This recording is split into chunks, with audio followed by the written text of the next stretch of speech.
Yeah, I don't know. It's All just right, nice. you're live.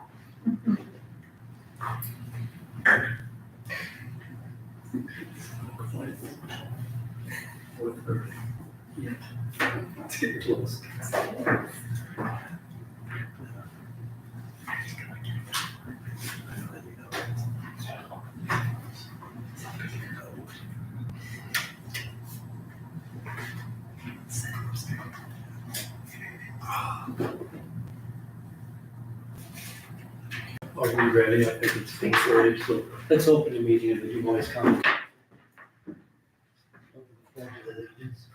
I pledge allegiance to the flag of the United States of America and to the republic for which it stands, one nation, under God, indivisible, with liberty and justice for all. Okay, everyone's here, we got a forum tonight, so we'll start off here with the minutes of the meeting of August 13th. It was kind of our budget hearing meeting. Actually, you have minutes from your last July 28th, your regular meeting, sorry. You guys didn't approve them at the budget meeting. Oh, okay, so we have to do the 28th also, July 28th. Okay, so let's start with the 28th. Anybody got any changes or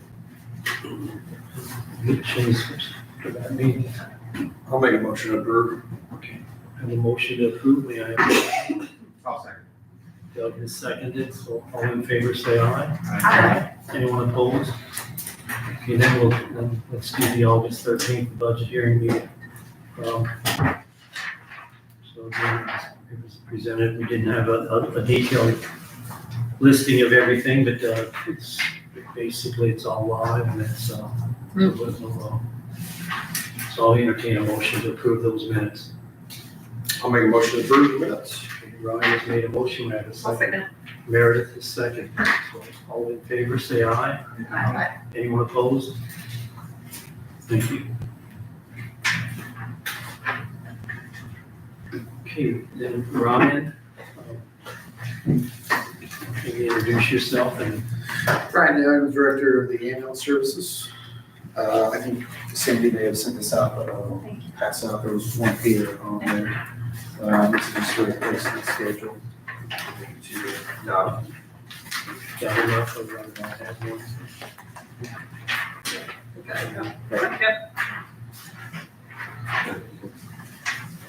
Thank you, sir.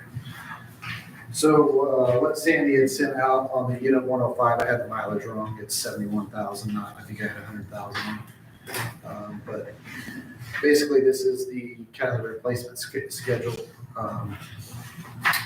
where we're at, how much mileage it has. And then she also sent out the 2025 repair log, so kind of all the repairs to all the trucks on there. The one did have a transmission issue that we had to change transmissions, and one of them had a DEF fuel system issue. Those aren't on there because they're not totally done yet, new people. So a little bit more cost from there. So it's, do I have any questions on those? From the last time we ordered them, what's our lead time now still on these things? New one's still about 2.5 to 3 years. The remounts are about 18 months now. So we have one scheduled, the one at the top there, 916, it's scheduled to be, that's a new one.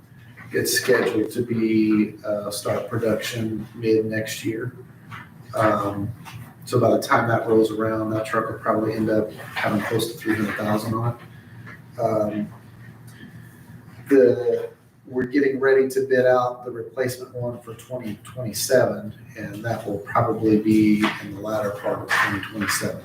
So this budget year, we did not budget for an ambulance, we budgeted for more equipment because of that. So we kind of had like 2 or 3 all at once, and then now we're getting caught back up.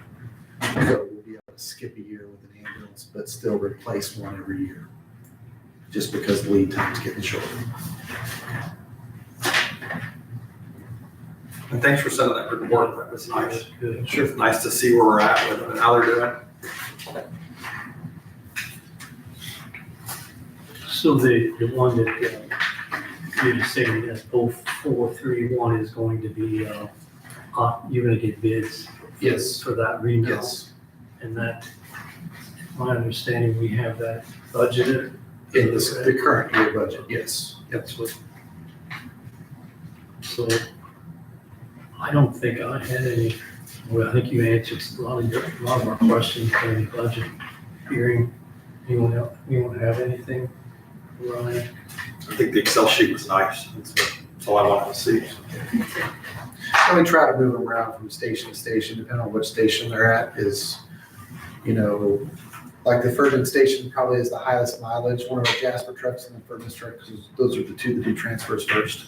So the Huntingburg station is one that does transfers last. So you may have 5 runs at Huntingburg and only put 40 miles on the truck in a day, but you may have 2 runs at Ferdinand and put 120 miles on. So definitely we try to move them around depending on if one of them starts getting higher mileage on it. We'll move that to a station that doesn't have as high mileage. So try to do that too.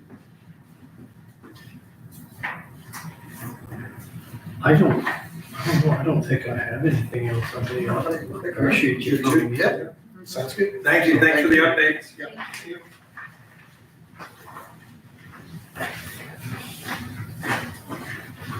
up here. Something like this.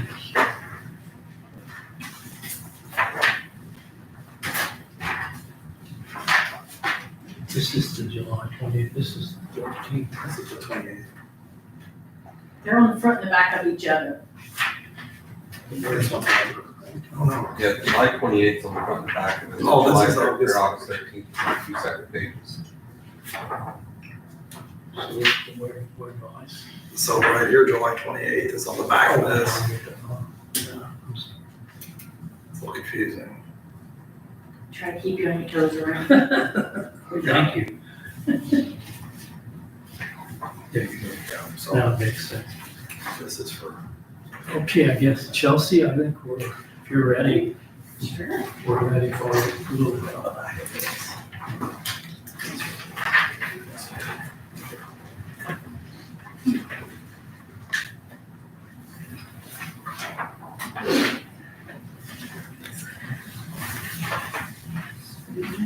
Thank you.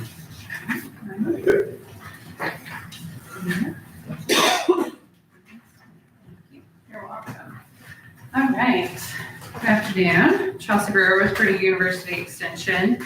I'm here this evening, I almost said this morning, this evening to discuss a revision to the salary ordinances that are assigned to our office staff. This has been sort of historically a long time coming. We've had a disproportionate pay according to skill level required for the jobs within our office, but I didn't want to take pay away from somebody. So now that I have a vacancy in the office manager position, the time is right to kind of correct this discretion. The first page that I've given you is the salary ordinance as adopted. So this is labeled original. The second page is how I propose it be revised. And then the third page is what 2026 would look like with that 2% increase should we adopt the revision. Okay, so I wanted to kind of give you all of the numbers that I was looking at as I was playing with this. So as you may or may not remember, we have now changed that first COA EXA into a program assistant. So we actually have 2 program assistants, no longer have an administrative assistant. This was since June. So again, it was not in this original. So it's okay for a pay discrepancy. But now, there's a $5 per pay period discrepancy amongst similar positions. So if nothing else, I would love to see that fixed. However, the office manager is getting paid almost actually over $1 more per hour than our program assistants. However, our program assistants are the people that are actually out in the field. They're required to be doing public speaking, networking, to go and to find audiences and to work alongside the educators to actually do the programming of Purdue Extension. Whereas the office manager is the one who really manages the flow of the office, right? They do our ordering, they take care of filing claims, they pull together payroll for me, they communicate with our Purdue ordering system to manage sort of the ordering from the Purdue side. So not necessarily the same skill set. And the harder skill set is that program assistant. So I would love to fix it to where they are actually earning a little bit more money than the office manager. In the revised amounts, those would go from the program assistants earning $21 and either 42 cents or $21.35 to both earning $22.02 per hour. And the office manager would be decreased to $21.35 per hour. What I did was took the $88.90 biweekly difference, divided it between those two program assistants so that they were then even. So we weren't adding any money to the budget. I just sort of took what I had and reallocated it. Hopefully all of that made sense amongst the numbers you're seeing. Yes. Anybody, any specific questions they want to ask?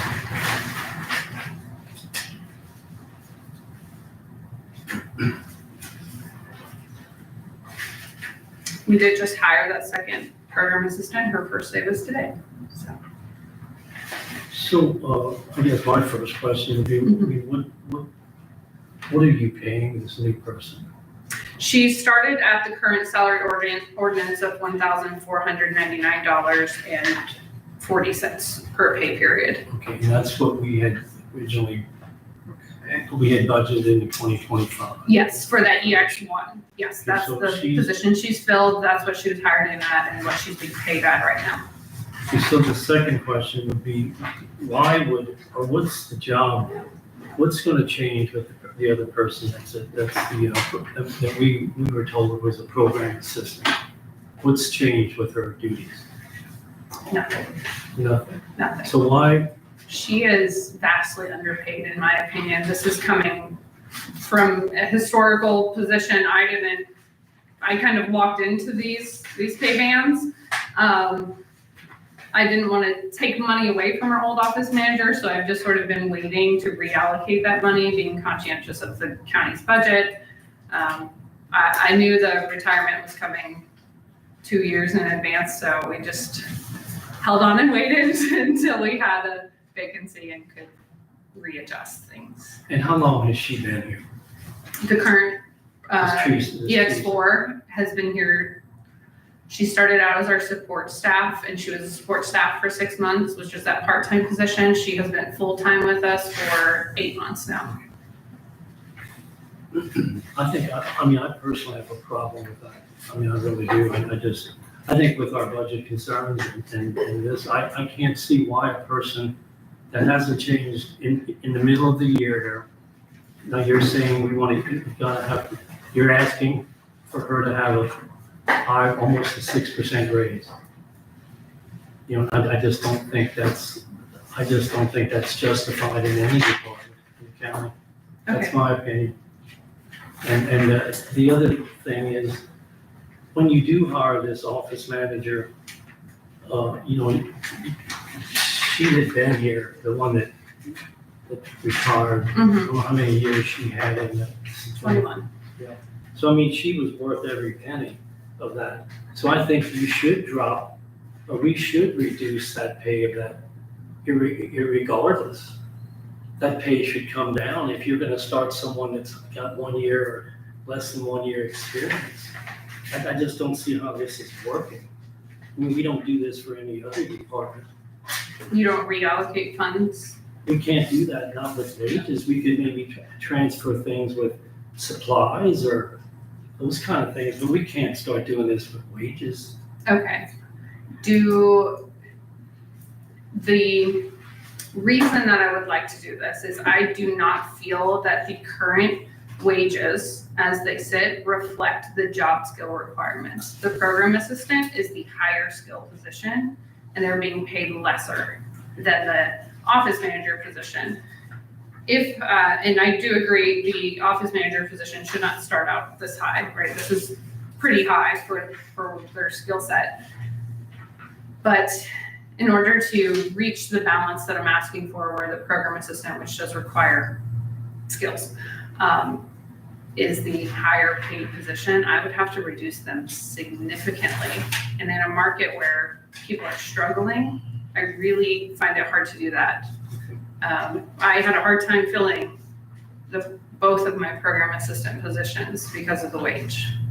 And I have had several people call and inquire about the office manager position and decline because of the wage. So I just am fearful that, our workforce is not interested in these wages as they are, and to decrease it significantly is Are you selling the troublesome. benefits that the county offers, the days off? Try and sell the benefits. I mean, I'm not in favor. So these are all the same classification though, the COMA They are. I was looking at. Yeah, so There. then but if you're saying that you feel that some of these have more responsibilities otherwise, I guess, because I know that study was done a long time ago, is that no longer match what the classification is for those then? Is that kind of what you're saying? Because they all seem like, because they all fall within that same. They do all fall within COMA 3. I was not a part of that study, that was before me. I don't know how it got communicated that the office manager was the higher skill set position and should therefore be paid higher within the COMA band. Didn't she participate in that program you guys had? Where they asked for more money if they thought they could move up in a wage scale? And she had the experience and the training. I think that's how she got hired. Again, you take one person that's been here 8 months or in that, why would she be, it doesn't make realistic sense to me. But and I don't think we've ever raised anyone in the middle of a year. We're in August and they're asking for a raise before, we never have done that before that I can remember. The only time that I remember is if they were on like a first 3 months getting so much of pay at 80%, and then once they Certificates. meet their 3 months or something like that, they can get full pay or something. That was a long time ago too. I just think we ran into this a couple other places where someone, I just don't see how we could do that. Besides the changes in the pay, I totally agree on reducing, if you're saying that the office manager isn't as qualified or shouldn't be making what the other one's in, I think we should definitely lower her pay. Or whoever takes the position. So, I don't even think we can, you can hire them at the top. We've had this, some other departments, you hire them at the top and then there's no place to go. Mm-hmm. So they're dissatisfied from day one. Yeah, we just started advertising. I haven't started investigating or talking to, negotiating with potential candidates. Will anyone else have anything to say or? I think it'd be hard to do this for one and not for all. I think if we do it now, we'll open up some doors. We'll have a lot of departments coming to hit us. Even though it's not changing my budget, I'm not asking for more money, I'm just asking to move it. I know. Right now, it's the classification that it's falling in. There's a lot of other positions that fall within that same classification, Okay. And that's where I don't know if there needs to be a look at this down the line. I don't know how old this one was, but. But it might not that's be where- wise to do it in the middle of the year, is what you're saying, probably. Right, yeah. That's where I am right now, just on the basic classifications, where that job falls within that. Okay, I guess maybe I just don't understand. Yeah. I'm within the band, so I'm confused as to why it doesn't work. But an guys office don't like me. I manager, really don't know. you would tend to think would be one of the highest paid persons in the office. That's what I'm struggling with too, just by that title alone, and then why were they all, You know, classified. it's how you possibly you visualize it. But the normal, when you look at a wage, the office manager, if they're not making more than the person under them, well, why would they have the authority to manage the office? They don't. So, They don't, that's the department head's position. The office manager manages the flow. They make sure we never run out of paper. They answer the phone. so what do you do for the office? What do I do? Wouldn't you be the office manager? So I don't manage the day-to-day operations such as ordering and, I don't mean that. I'm just Okay. saying, who tells these people to go where the programming? Okay. So, as a department head, I have personnel managerial responsibilities just for and the publics. financial responsibilities, right? Like my name is on the bank account. Just for the publics, Yeah. I mean, we have a contract with Purdue and we're paid, we pay appropriation to Purdue and they pay you. So you're not really a county employee Correct. as such. And the other 3 people are, or Yes. 4 people are. So just so the public understands it, Yes. you know. So I would like to, I mean, that's the other comments. I'd like to make a motion, we freeze the 2, the 2 positions as program assistants or whatever they're called, and the office manager, I'd like to drop what she recommends here on the revised thing at $14.94.50 bi-weekly. I'd like to make that change, and we can do that next month. So $14.94.50 for the office manager, the other 2 are frozen. As far as, I'd like to make that motion.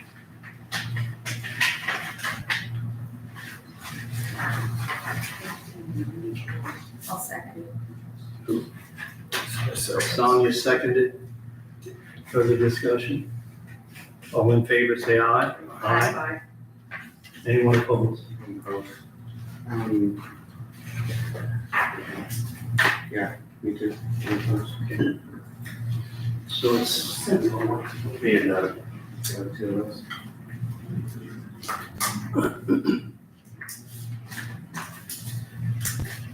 is there anything else further you want to? No, Yeah, Just I don't I understand have it. one more point, Chelsea. I don't know what's happening.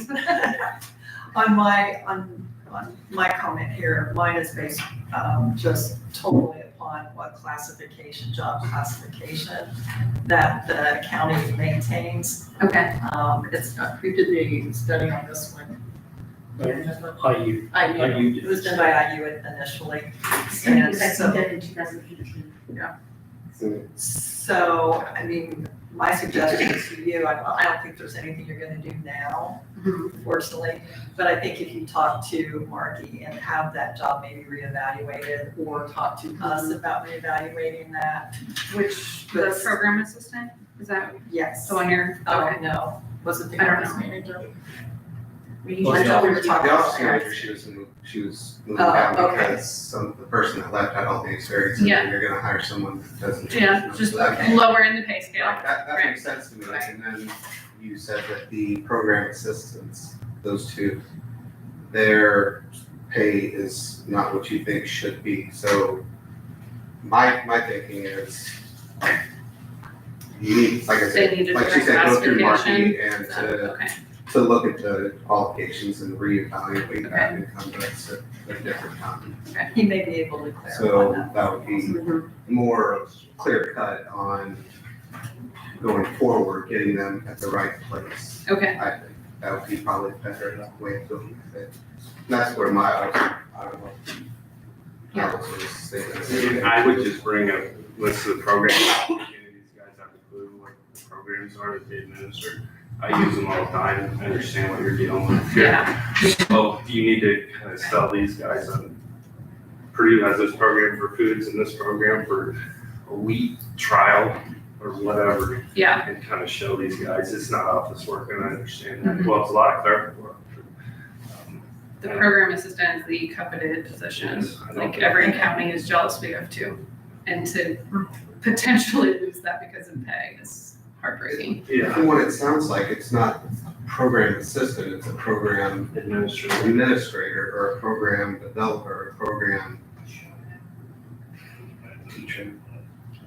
They assist us Instructor. in, Something like yes, that. they assist us in teaching the programs. It doesn't seem Yeah. like the job title Okay. matches the job classification. Okay, You- thank you you. know what I'm saying? Yeah, I'll look at that. Because program assistant doesn't sound like it's something more than what an office manager, Okay, Just by title just or like that managing. alone. So I think a better description and also a better like job duties or something like that. Okay. Or more Bring the structured thing like that job would be something that we can go off of and say, all right, well, they're doing these, yeah, these things compared to other departments or compared to other people or other, you know, I think it's more justified.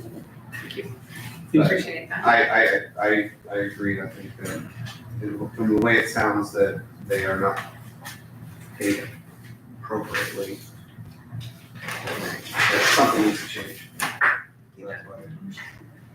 I think all those job descriptions are available. I mean, Marky's got them all. Everyone that works at the county has to have a job description. So I mean, that's something we can review.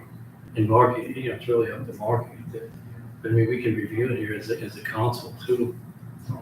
But I mean, every person in that office should, I mean. Yeah, should have a job I have seen the job descriptions. I So, didn't think to bring them. yeah, so. Okay, thank you. I appreciate the So feedback. we will then, the other position, that's for 2025, so we would then increase in 2% for 2026. Yes, So we all have that same understanding. So I guess for the Brooke and, you know, that we would have to do that. So nothing's, So the 2% would be based off of the 1494.50 that you just approved? for the office manager. Right. And the other two would be what they are, what we approved already for Right. 2025 and then into 2026. Because we have to get this, it's, you know, it's kind of the last minute thing here. This changes and, you know, that's, so, she was I mean, 2026. still in the budget. position when I turned in my budget stuff and she hadn't announced her retirement Yeah, yet. that's supposed to be in June, so. Yeah. I mean, Appreciate you coming in. Yes, thank you very much. Just clarification, so the office manager is 1495.50, and then we're gonna do the 2% on top of that.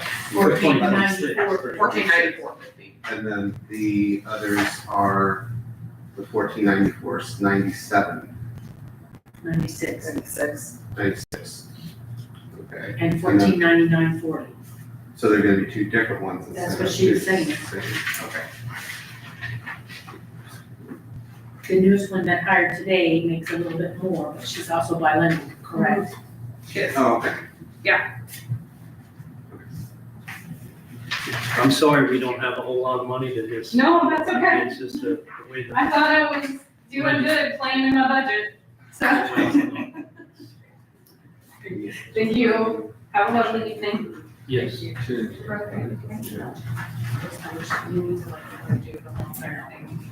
Okay. Yeah. Okay. Katie, Shook was on the corner, is going to. Here she is.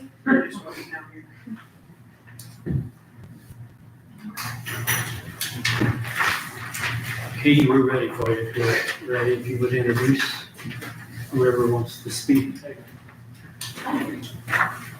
Yeah, I'm Katie Shook, the county coroner, and then I brought two of our deputies, Bob Brown, and then Deb Goodness, and then Joe Policer too, since he could probably provide some information, since Becker Policer works as a county board, and he's coordinates everything with us there. And I know I gave you guys, or Mike gave you, the information, so I don't know, I mean, I can highlight some things, and I added a little bit to some of my categories, and then do you want me to just go through each one, and then if you have questions with each category, or how would you like me to do Yeah, that? why don't we go through the budget first, if you don't mind. Okay. Because, And I didn't put on my paperwork here, you have the current salary there, I guess, right? I didn't put it on my paperwork, I should have done that.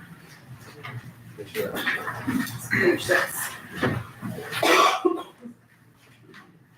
I think right now, yeah, do you want to know them or that? No, I just, so you guys have. Yeah, it we here. have them here. Okay. Because, I mean, the council's proposing 2% raise, and I was just writing to ask for 7% raise. I know 7% seems like quite a bit when you compare it to other offices, and I know other offices are all different, but say sheriff's office, if it's 100,000 plus, 2% on 100,000 is quite substantially more than 2% on $20,000. And I just don't, I know everybody gets 2%, but I don't understand how you can equate that. It seems like it should be more prorated based on how much the salary is. And in the past, we received a 3% raise, and I know a few years back we received a substantial more raise than what we had previously because we hadn't asked for more than that in quite some time. But I don't really understand why it's dropped to 2% when, you know, we have to use our own vehicles to go on runs, we use our own gas, we use our own vehicle repair, and just for the incentive to do that. But it's to start at the top of what I gave you guys, so they're different. Excuse me, I don't know, we're asking for basically $7,090 more on top of what the current budget is. So it's a $1,476 increase for coroner, $1,174 for chief deputy, and then $1,100 increase of a total of $4,400 for the 4 deputy coroners. And I know you can't reallocate money that we have in the current funds in these categories, but I'd like to highlight that there's many categories here that we do not use that would almost completely cover the raise increase that I'm asking for. So as far as volunteer deputies that we don't have right now, supplies, printing, dues, uniforms, mileage for training, that totals $56.75, which leaves a $14.15 difference to cover the excess of the raises, and more than likely that's going to be left over in the autopsy budget that will cover that. And I want to kind of break down, Mike had asked me on the phone a little bit earlier, how we break down the hours that we work per month. So there's 6 employees and we each work equal amount of 12-hour shifts per month. It's not the same every month because most of us have full-time jobs, and so we have to change the schedule based on working around the shifts of other people. For instance, Bob Beach works at the ambulance service, I'm at the funeral home. Bob and Deb both work too, and then Tony, and then and Dave Mitchell works at the hospital. So we have to look at their schedules and then make the schedule based on that. So it's important to mention that each employee's job is not always limited to the 12-hour shifts, because during your shift, you may have a case, there may need to be an autopsy on that individual. You have to schedule that in the days coming up, and that's going to be outside of your shift time. So you're required to attend that or get another deputy to attend it for you. And then there's multiple other phone calls and follow-up duties that are required that will also be out of that 12-hour shift. So a lot of times we're doing a lot of follow-up work for the family. We may have to call in biohazard cleanup for those families. We call in pastoral care, the lost teams in the case of a suicide. All that follow-up work's probably done outside of our 12-hour shifts. Before I was coroner, I think whenever Bob Beach was in office, they wanted to try to have us track hours. It's almost impossible to do that with all the sporadic time that's involved. It's just very hard to track that data. And then as me being coroner, I'm doing daily duties outside of my shift time as well. But with working at the funeral home, I'm very fortunate that I can do a lot of my work there while I'm working my job at the funeral home. So I'm also available to cover many autopsies since we work as the morgue there when other deputies can't be in place to do that. And this is where it also makes it hard to track mileage like they had us do in the past. That, well, if I'm already at work for an autopsy, why am I going to track miles when I'm going to work when I have that job there as well? And also we mentioned that in prior meetings, if we get called out at 2 a.m., kind of the last thing we're going to do is track a phone call for time or track mileage when we're trying to get there to help a family. In addition, it's of importance to note that there's been many instances where we've had 2 coroner calls simultaneously, or we've had 2 decedents in one incident where maybe someone's passed at on the roadway in a highway accident, and the other one's been transferred to the hospital and they passed away there. In that instance, one coroner can't cover all that, so we have to call another coroner in off their own call when they're not on call, and then they have to maybe go to the hospital while we go to the roadside or whatever. So again, they're not going to get paid extra because they work that time outside of their shift. Does anybody have any questions on that part of it before I go to the next section here? Okay. So, and also, we're still responsible for our own gas and vehicle. We don't have any removable vehicles or vehicles that we respond to on scene. I reference the sheriff's department here because a lot of times they're working with us, but we pull up and they got over $100,000 plus vehicles, and we pull up with their own vehicle, and they use those for personal use and then their own call time as well. And then, I mentioned to Mike a few years ago when I took some of our deputies to training, because we take our own vehicles to training as well. My windshield got damaged on the way home when a rock hit it, and I called into the county to see if we could get that covered, and they said, no, we're not gonna do that. You have to pay for that out of with your own insurance and in your own money. So I thought that was kind of disheartening. They could at least done that much for us, since we had to, use our own vehicles. And then also with Deaconess now taking over Memorial Hospital, our caseload has tremendously increased there. There are many hospitals that Deaconess uses in the nearby areas, and they're transporting a lot of those individuals to the hospital here now because of the level of trauma center that we are. They utilize the ER a lot more.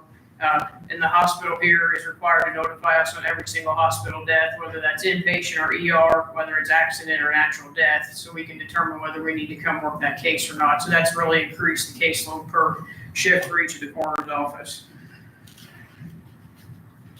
And then I'm going to talk a little bit about the funeral home. I think many people do not realize that the hospital here does not have a morgue. Becker Kleesner has continued to make many removals for us at minimal cost and also operating as the morgue. But I don't like to, for lack of a better word, say stuck. We get kind of stuck with handling many of the funeral arrangements, because once that decedent is in our care as a funeral home, they do the autopsy there. But then other funeral homes, I hate to bring other names up, like Harris Funeral Home, many times will say they want $8,000-$10,000 up front to do a funeral, and families don't have that type of money to give. So we kind of go through the different options with them as far as a cremation or what have you. And a lot of times, even though the basic cremation is $2,500, we're not even getting that much out of the families. And Joe will attest to, he can afford to help those individuals because we do a much higher caseload than a lot of these other funeral homes. And I know the township trustee isn't under the jurisdiction here, but by law, the township trustee is supposed to take custody of the person that's passed away. They're supposed to find the funeral home that will do the cheapest funeral arrangement, and then say that's a $2,500 base fee for the area. They're supposed to pay that $2,500, and that by law is supposed to happen, but that never happens. I mean, most we ever get is about $500 from the trustee, so that could be a $2,000 loss per those cases. On that particular item, Yeah. is there a lot of that going on in the county? A lot, yeah, and a lot more lately. How many you can? I'd say we probably do 6 to 10 of those a year, maybe, that we end up getting, stuck with. Hey guys, when I say stuck, I mean, Yeah, that's a. I'm not it's a losing, good if we term. get 500 from the trustee, I'm basically covering my out-of-pocket expenses. We're basically doing it for next to nothing. But we got to, where else are they gonna go? And to Katie's point, and I wanna make sure you guys realize, I don't know if you understand how good a deal you got, okay? I am your morgue. We've been your morgue for the past 50 plus years. Tommy started it, my dad did it, and I'm gonna do it, because I'm the only guy around here, I got cooling facilities, if we gotta do an autopsy, we gotta keep the body cold. Memorial Hospital does not have a morgue. Yeah, so even if the case, like he's saying, is going, not to. And even if they would decide to operate some work, they're gonna, I don't think they're gonna put a cooling facility and operate and offer to do autopsies in place for free. Because even if the individual's gonna go to like, say, Knox or Harris, we still have to have the autopsy at our place because they won't even do it there with no cooling facility. Yeah. So my general rule is, if we pick a person up and we gotta do an autopsy, it's a coroner's case, and if they're gonna go to another funeral home, only then do I charge the county, okay? And we do the pickup of the person, we're using our body bags, and my body bags cost $60 a piece, for the ones I use. We're using our facilities, tying up my cooler, tying up my prep room, and then if they're transferred to another funeral home, that's great. And then I charge the county $500. But the vast majority of these cases, a lot of them I keep, right? Because I'm the biggest funeral in the area by far, So, we do it to offset, I only charge the county a little bit. But a lot of these cases that come in, we don't charge the county anything. Now, I'm taking care of that family. And we've always done it because, we've just always done it, you know. Part of it says it's the right thing to do, you know, for us. And that's involved too, like sending staff with the removal, the removal vehicle, the cot, the county doesn't have any of that, which is all, very expensive. And then a lot of times with the autopsy, we're there as coroners, but we're also having staff there from the funeral home, just the logistics of moving the body, getting them on the table for the autopsy, and then coordinating. If they're going to another funeral home, I gotta coordinate with that funeral home when they're gonna come pick them up, probably have staff there at another time to meet that funeral home, and so on. And thank you for, we appreciate what you do, that's for Yeah. sure. Can I ask a question? Yeah. How would that work, just for example, like in a place like Martin County that does not have a hospital, do they also have a local funeral home? Yes. That's the pooling. They have a full-time board, and their staff is full-time, their coroner's office is full-time. Yeah, I'm not versed how about Katie with that, as far as. It was just one county that came to my mind, I thought I'd ask, but. Because that's gonna be kind of my next point, because I'm worried about the future here going forward and what's gonna happen. And I know you guys have that there, but our pathologist, he comes out of Bedford, and he's forensic certified, which is that's very rare to have anymore, which he's one of the few that's around. But he's noted that once my term's done, that he plans probably not to come do autopsies anymore. And we do have a pathologist in the hospital here that works in the lab, but he does not want to do any forensic work. He doesn't want to do any, homicides, suicides, overdoses. He'll only do natural deaths. So that's going to leave us in a big pinch in the future. For instance, individuals probably have to transport it to Evansville for the autopsy. And if we have that, someone from the coroner's office has to arrange that transport. That's going to have to be paid for. Vanderbilt County already sends us their morgue fees every year of what they are as far as doing an autopsy there, storage per day, and paying the pathologist that comes there. And then we'll have to staff the autopsy. And then we're also going to have individuals cover the county during that time when somebody's staffing the autopsy. So I'm not sure what's going to happen. It's almost like the office is going to have to become a full-time office. And I know a lot of the deputies plan on retiring just because their time, they've done it like Bob said, it's going to be half his life whenever, that time. But Tony's the same way. He's going to retire. I don't know, I can't speak for Deb, but Bob Veach and Dave Mitchell both had talked about taking the office back over, but the concern with not having a pathologist and then both having full-time jobs is almost next to impossible. So, big concern going forward of what's going to happen there. None of us are complaining at all about it. We love doing the job and the service for our family, but I just kind of felt like maybe a bigger raise was warranted for the time. So, What pathologist? James Jacoby, And so that He's comes from out of the professional services that that autopsy fund then? budget, yeah. How much does that cost when you have to interact with someone? They're about $1,900, and he's really on the cheap end of doing things. And then if he's in the area for doing another one, he'll prorate it per the mile. So if he's here, he'll charge us less for the autopsy. If he's already in the area, he's that honest. And then the state pays for toxicology, so no toxicology has to be paid in Indiana. That's all run for free Oh, as a state service. So there's a lot being saved there too. That wasn't the case way back, but they just started doing that during my first term. Counties that have a full coroner, how many deputies do you think they have? Oh gosh, like Marion County, you said Martin, but I was kind of Yeah. referring to Marion County, but I'd have to look, but they have a lot. Just like, I'm just trying to compare, I don't, how other counties are structured with their coroner system, if they have one full-time, Yeah, all their deputies are full-time too in the bigger counties.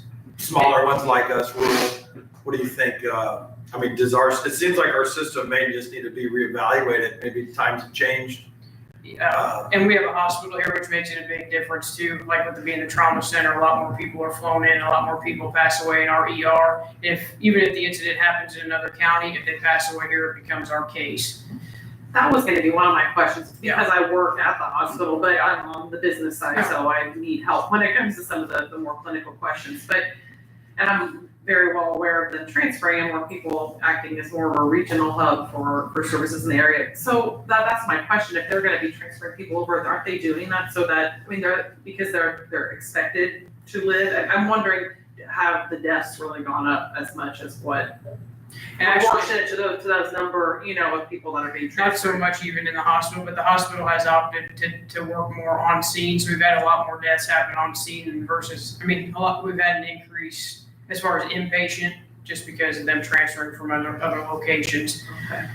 the ER some, but then there's been a lot more home deaths just because the hospital changed their protocol and working a lot more what they could on scene by getting the doctor on the phone and doing that type of thing. But a lot more people have passed away at home instead of in the ER, so.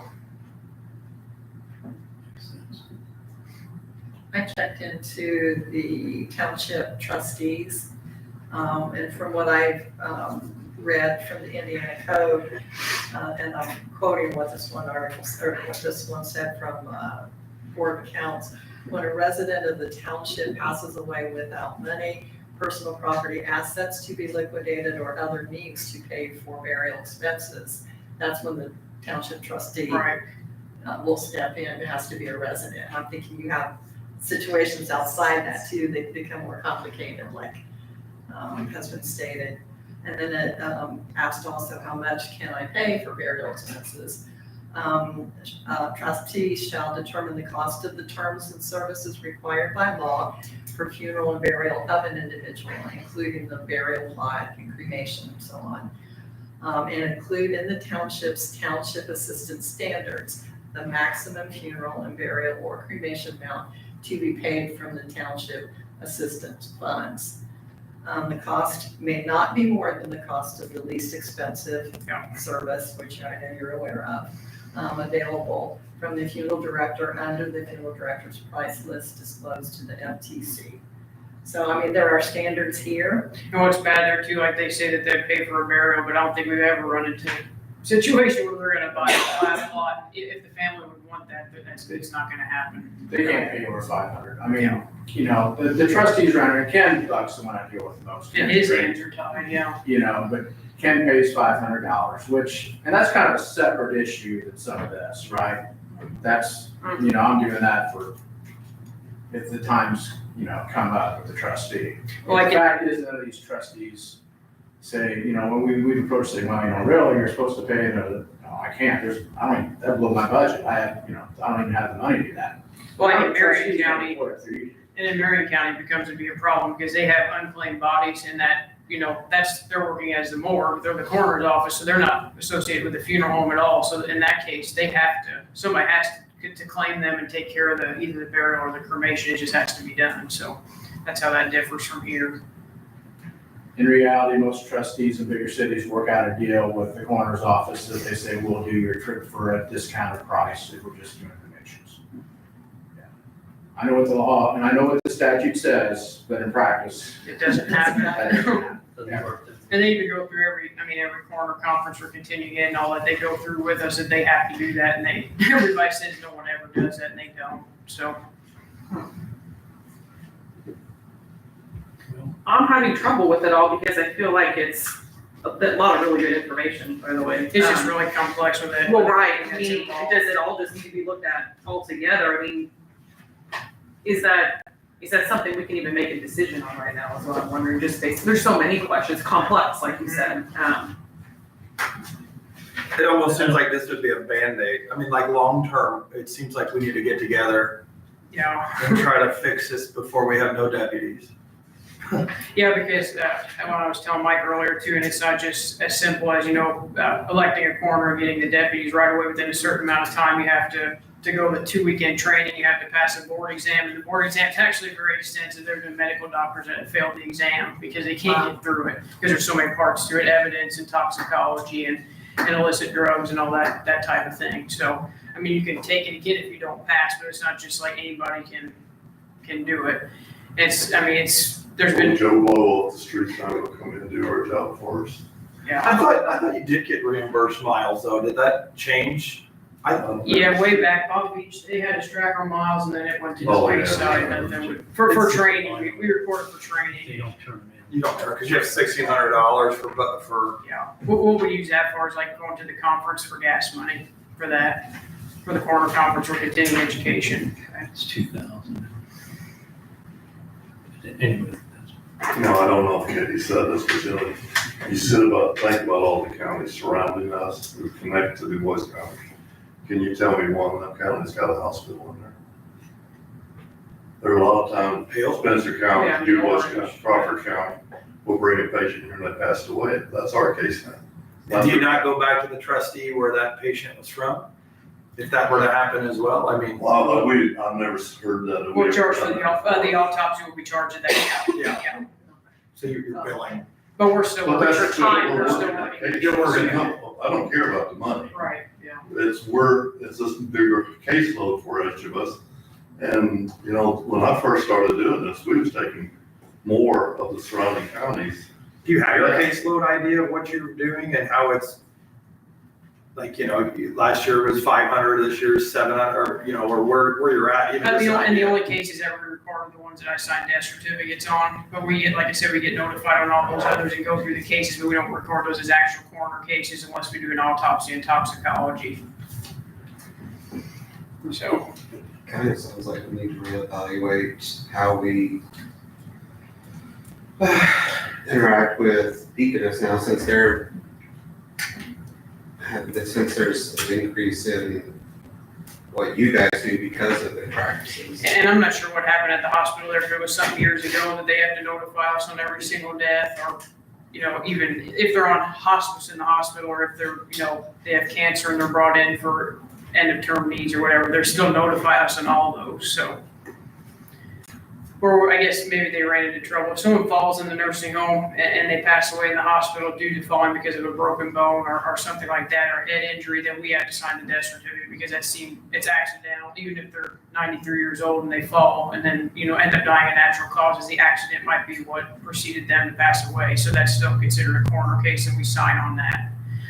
So when they call us on all those at the hospital, they kind of go through why they were admitted, what's going on with them, if there's a doctor that's willing to sign natural, and they'll go through that with us. So I don't record those as actual coroner cases because most of them we're not signing the death certificate, so. So, Katie, which cases do you not sign? A normal case, what would that entail? Like a hospice patient that passes away at home, they don't notify us on those, but any other ones at the home that they're, you know, the accidents, homicides, suicides, if they pass away that are not under a doctor's care, and then the accidents and like a fall in a nursing home or something like that. Thanks.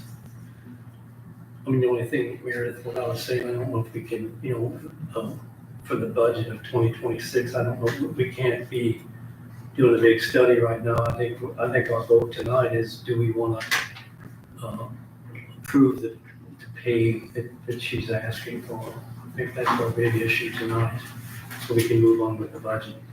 But I do think it would be good to sit down and chat after this. Yeah. Maybe planning for the, We looking want at to this. plan for the 27 budget Well, for just, next year. But you mean the At this time. coroner's office going forward is what I think is that what you mean, like for the future? yeah, like I think, you know, maybe right now, we don't have the time Right, to do yeah. that because we're on a tight Yeah. rope here, but I think we should sit down with some of us and look into how this whole thing is flowing. Yeah. I think would be good. And, you know, with the changes in the legislature and, you know, with the townships, you know, they're gonna lose money also. And those kind of things, you know, that we're all gonna be scrambling for the same dollars.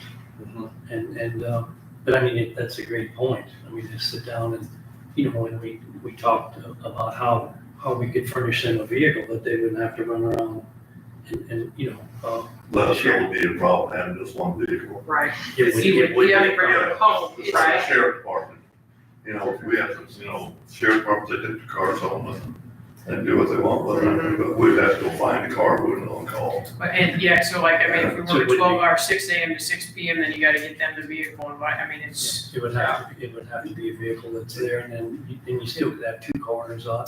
So I mean, you ought to really actually get into the mileage, and we got it budgeted. I mean, if somebody wants to be yeah. reimbursed, I mean, if you have to make a special trip to the other end of the county or something, then I think you ought to really turn that in. And we have utilized, I hate to be that way, but like the ambulances that are out, a lot of times if we can't get transport or if it's a bigger individual, they're upstairs or something, they have the cot on the ambulance that they can fold up and go up and down stairs. A lot of times I've asked them if they could transport for us and they do, but I mean, that takes the ambulance out of commission for the county and that's not a good thing either, so. You would, But those cots that they have, I mean, to equip us with those type of cots would be, I mean, I don't even know what they cost, so I'm sure it's astronomical. Right here, we know they're I expensive. think those are good conversations we should have and look into some of this stuff. But I Sorry, think the big thing for today is like you said, the 7%. And if you wanna look into possible, I know it is a hassle to keep track of mileage, but that's a way, it's not subject to payroll tax then too. It's just reimbursing yourself and not Okay. have to be subject to the payroll tax. Okay, Or maybe a per diem per run, but then it's taxable, right? I think that would be good, I think it is. Yeah, per call. okay. Sorry, I interrupted you earlier. It's just a unique situation. He has done a huge service for the county. I mean, for the people that don't have any money to do that at $500, that's saving us a lot of money. But we gotta be careful because we're 45,000 people. Every county around us is basically 12 to 15,000. So we can't really compare those. But I know you ran the Holiday World deaths. You were down in Evansville. That's what we kind of referenced the last time. The Holiday World incident didn't happen here, but they ended up passing away at our hospital. Even if they had passed away before on scene, they brought them here. So regardless, that was, But I mean, we're running a shoestring budget for a county our size, and the baby boomers you're gonna be flooded because they're not Yeah. spraying chickens anymore. So I think this is a very reasonable ask when you look at that. Bi-weekly pay for your deputies and just the influx and the amount of stuff we deal with, all the surrounding counties, little counties that we have to deal with those cases. I think Bob may know too, we've been calling a lot more nursing home deaths now just because families, I mean, they're just kind of wanting to sue. But there's been so many that they're not, I mean, they may be 90 years old and they insist on an autopsy and it could be any number of cause of death, but you almost have to do it because you don't want the county to be sued for something minuscule as the cost of an autopsy. So a lot of times we'll make the call and do those and maybe we shouldn't, but it saves a lot of trouble. We never did nursing homes before. I've been doing this for almost 30 years.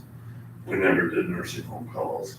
It's always been physicians, the patient in the nursing home is under doctor's care. Right. And the doctor should know by the time that they've been, like the time they've been in that, or that facility. I would have thought it was the medical director of that facility, right? Like the medical director for the facility that would have done it, or no? So I would have thought it would be the medical director of that long-term care facility that would. Well, that's the way it used to always be. Like I said, we never did go to nursing homes before. And I've been called to several of them in the past couple of Yeah, years. just recently it's one of. So it's just like the hospice group. If you have a patient at home who's on hospice, they're still under doctor's care and they're also under a hospice group who should be able to sign off on their death certificate. But, now, if they suspect something different, I don't mind going out there for her. But like she said, she's 90 years old, got a history of heart problems, respiratory problems, stuff like that. Yeah, the pathologist even questions on why is he doing it, but I mean, like I said, we almost have to. Further questions or discussions? Anybody? I got all night, go ahead. No, otherwise, I'll be glad, I'll be glad to chew in here, but yeah. I think we'll have to schedule some time for that, but let's do that. Sure. so who's in favor of, Katie has suggested in her budget here? I can do that. But just agree that further discussion. Yeah, because I'm worried I about it. don't think this fixes the problem. I'm worried about it going forward too, so We'll touch base. So thank you all for coming. appreciate it. Appreciate the work you do. Yeah. Thank you, guys. Thanks, guys.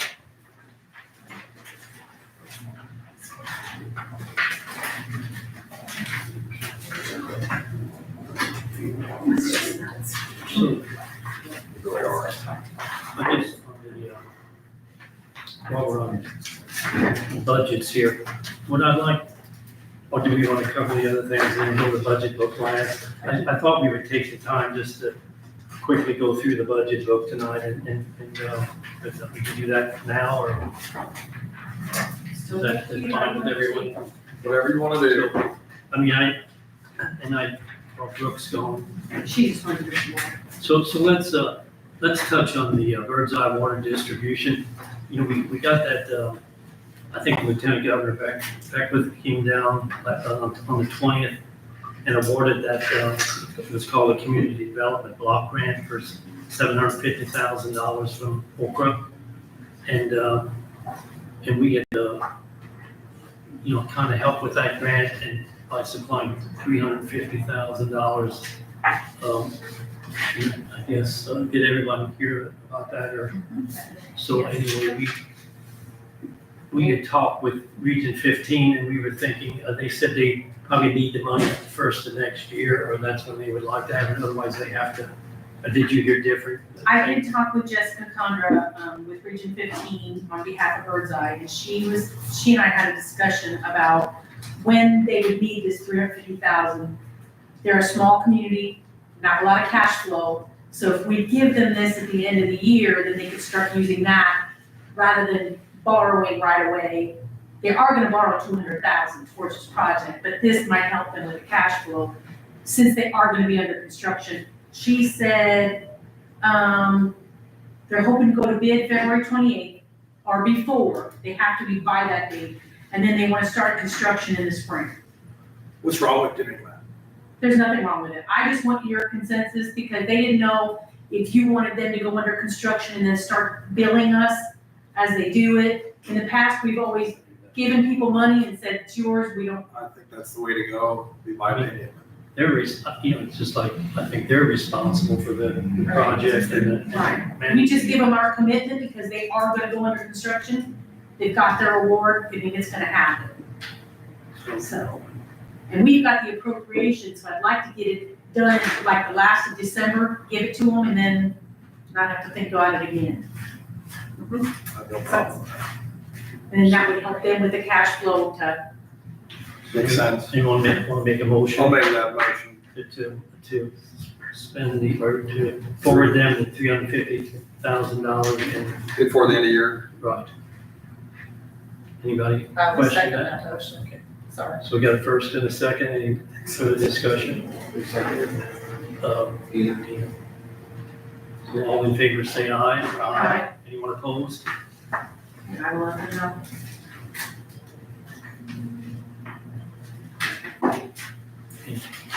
So let's, Mike, can I interject real quick? Did you guys want me to do a salary ordinance to lower that pay for that person, or just leave it as is and just know we're gonna pay them less for the, for the office for the manager? office manager.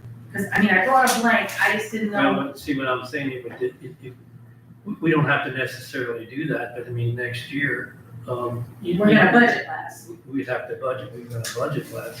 so, But what if she, what I'm saying is, I just don't want her to come in and say, well, I promised this person this amount of money, and then we gotta sit here again and So- change it. if you want me to fill it out, I brought a blank, so I can just fill it in by hand, but I didn't know what you guys wanted me to do. So what, anybody got any comment? I think that cleans it up. If you don't do it, it's kind of free range, is it not? Well, it could be. So I would just do it. can we sign it in September then, or make a, You can sign it tonight after I get it finished.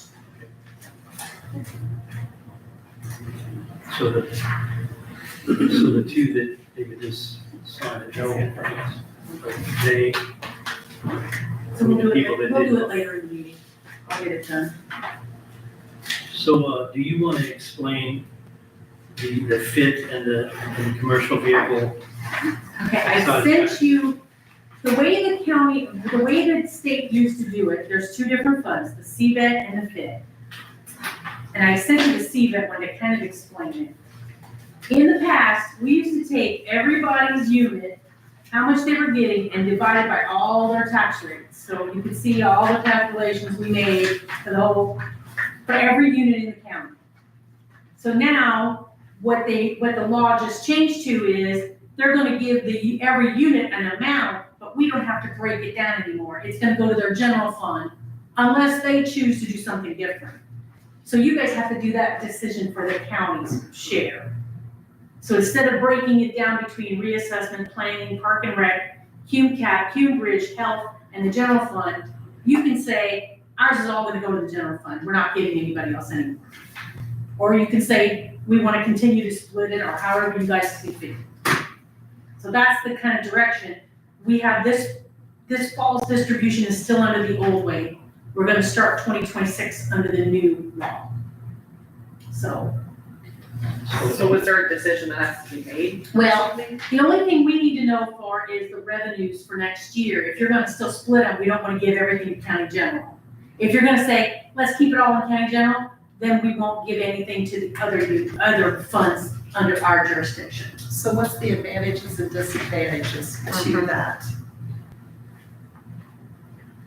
To the departments, I'll say. If you give it all to the general fund, like for example, this year, the health department will lose $1,000. Cambridge will lose $3,700. CCD will lose $2,900. Park and Rec will lose $344. Planning, $86. Reassessment, $753. That's just the CDIP distribution. There's also the FIT, which is pretty close. Are those monies generally inserted into their budgets then for appropriation? I don't think they put them in their budget for next year because the state passed this law and had zero out there for them. Normally, when you look up your miscellaneous revenues that you should be calculating, it might give you an estimate, where next year it had zero for everybody but us. Okay. My whole line of questioning was just to make sure departments aren't coming back to us to appropriate later monies that could have already been in their budget. I don't like doing those additional appropriations. Now, when we're doing the budget in Gateway, we're looking to make sure those revenues aren't out there, because we're the ones calculating. So we put everything in the general fund, not knowing how you want to go with it. Thank you. I mean, I would suggest we keep it in the general fund, because I think, a lot of those departments were paying the wages, and that kind of thing out of there anyway. So, I mean, I think our general fund's gonna get stretched. So I you're taking on their health insurance, you're taking on think we should put it in the general fund. Plus, it's a lot of hope all the time. well, I mean, yeah, we still have to distribute to other units. We just don't have to break it down for them anymore like we used to.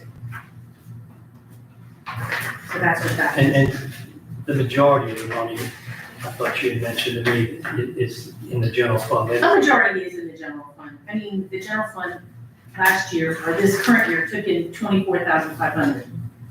Where everybody else is with those other monies I just told you. So. And the financial institution tax this year was 30,000. So you can see 33, 30, they're comparable. So there's, and you have a discussion there of why we wouldn't want to do it. So otherwise, I'll entertain a motion that we keep all those two funds fit and set it in the, those monies would go directly to the general fund. Makes sense to me. I'll make the motion. Ryan has made a motion. Alex has seconded. Further discussion? All in favor, say aye. Aye. Anyone opposed? Okay. And then why don't we do the fountain while we're here?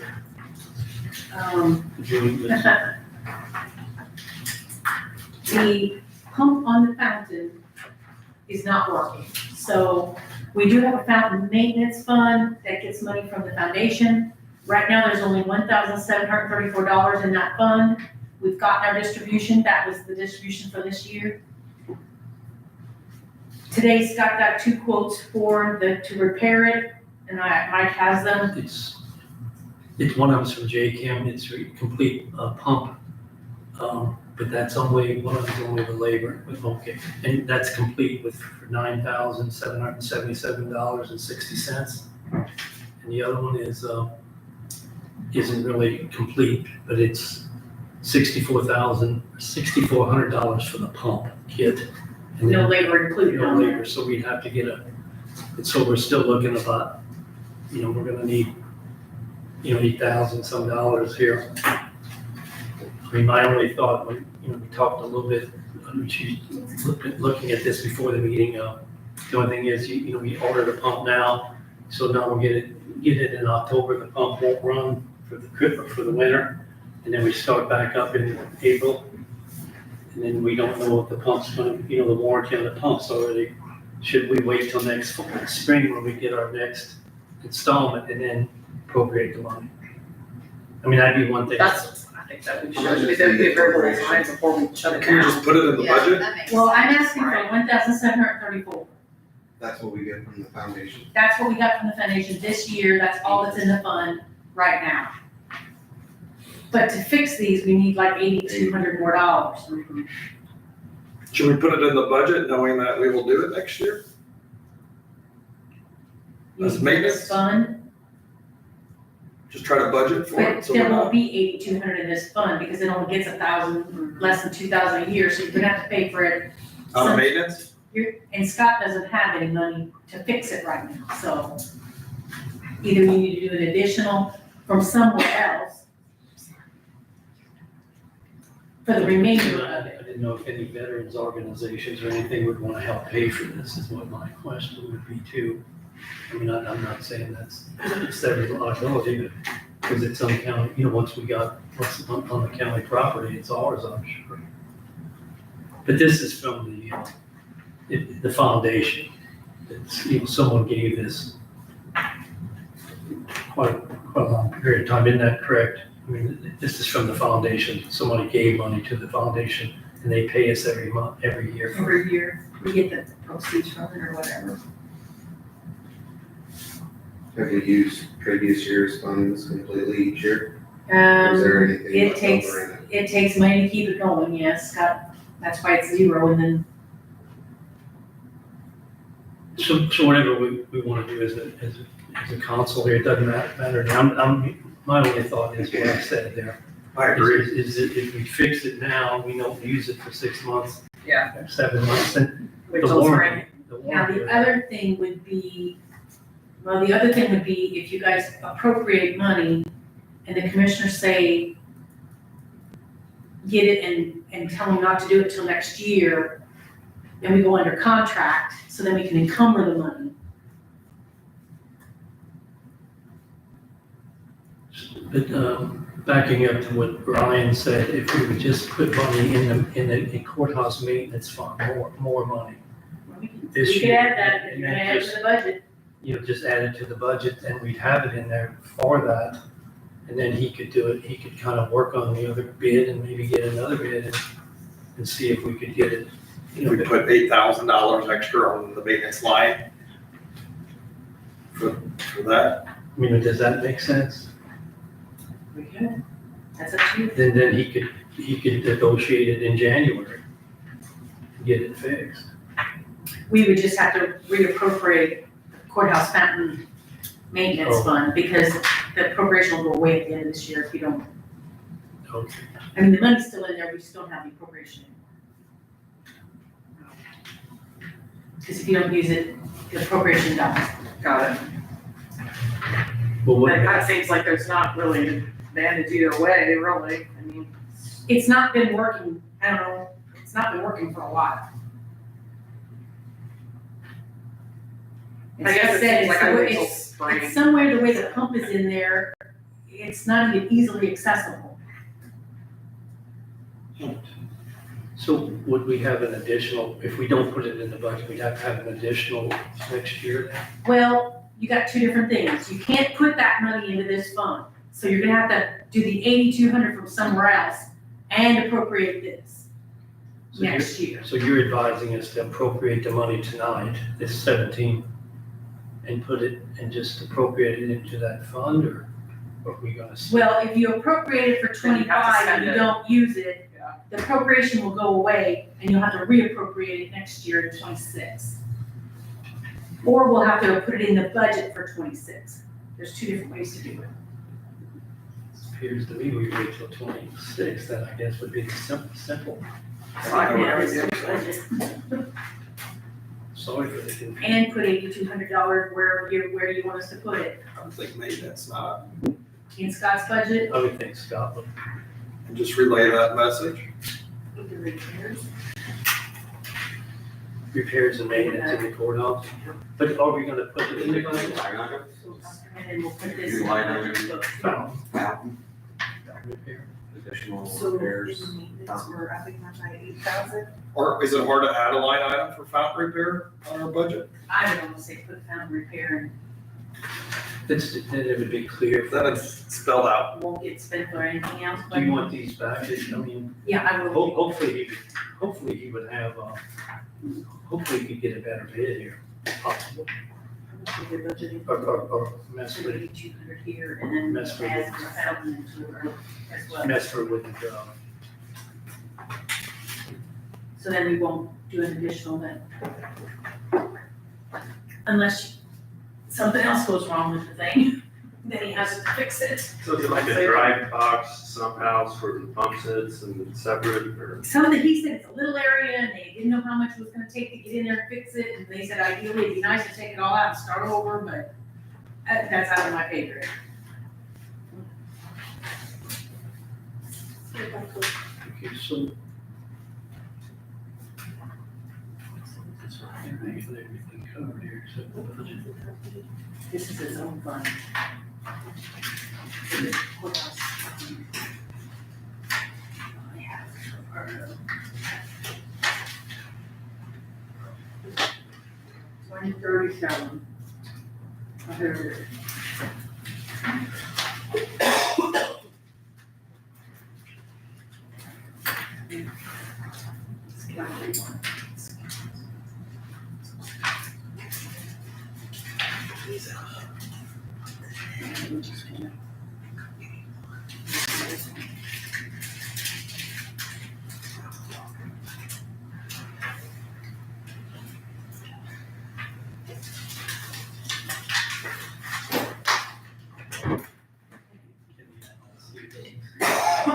Don't make it.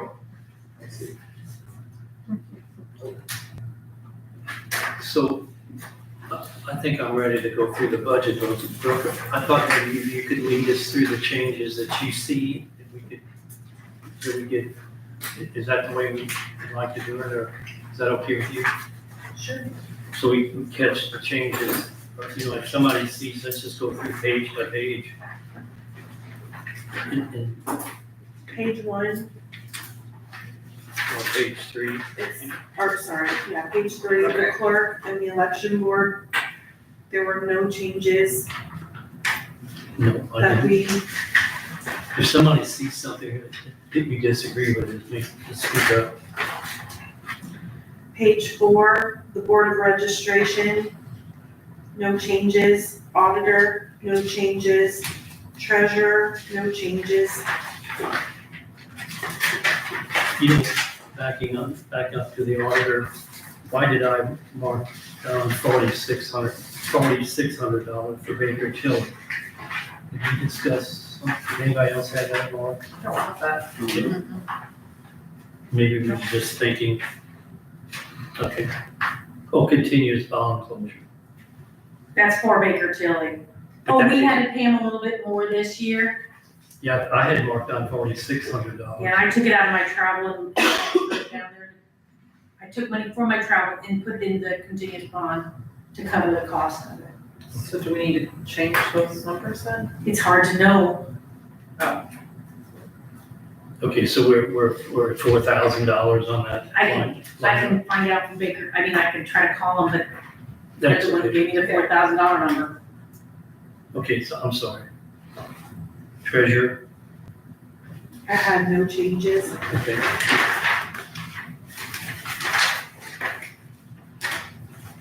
Recorder, I had no changes. Surveyor and soil and water, I have no changes. Okay.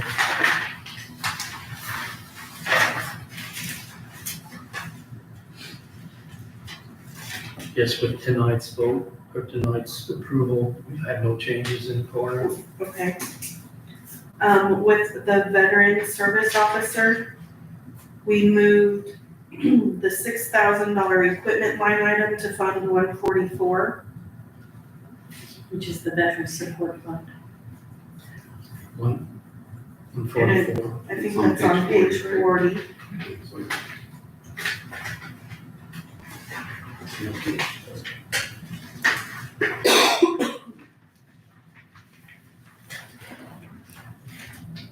Page 7.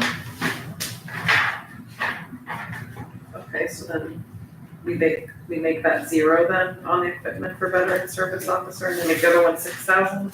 And then on page 4, you're gonna increase it. Okay. Right, okay. Got it, thanks.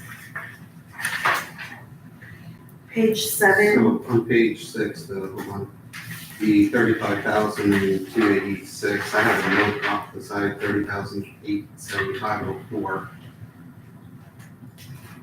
For that one instead of the 35. Anybody else have that?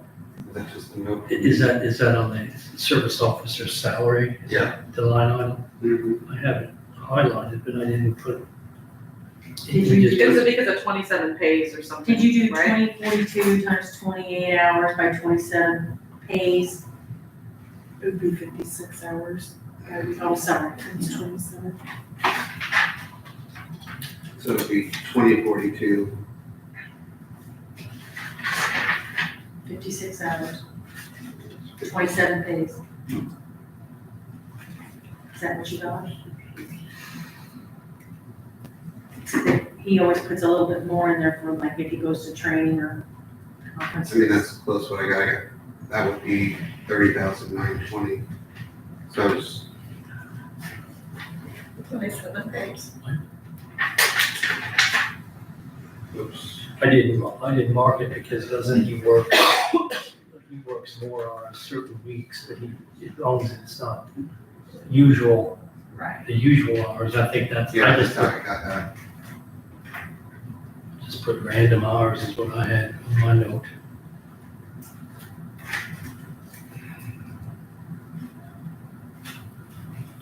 I mean, yeah, when doing the math, you said you would come up with 30,000, right? 875. 875.04, yeah.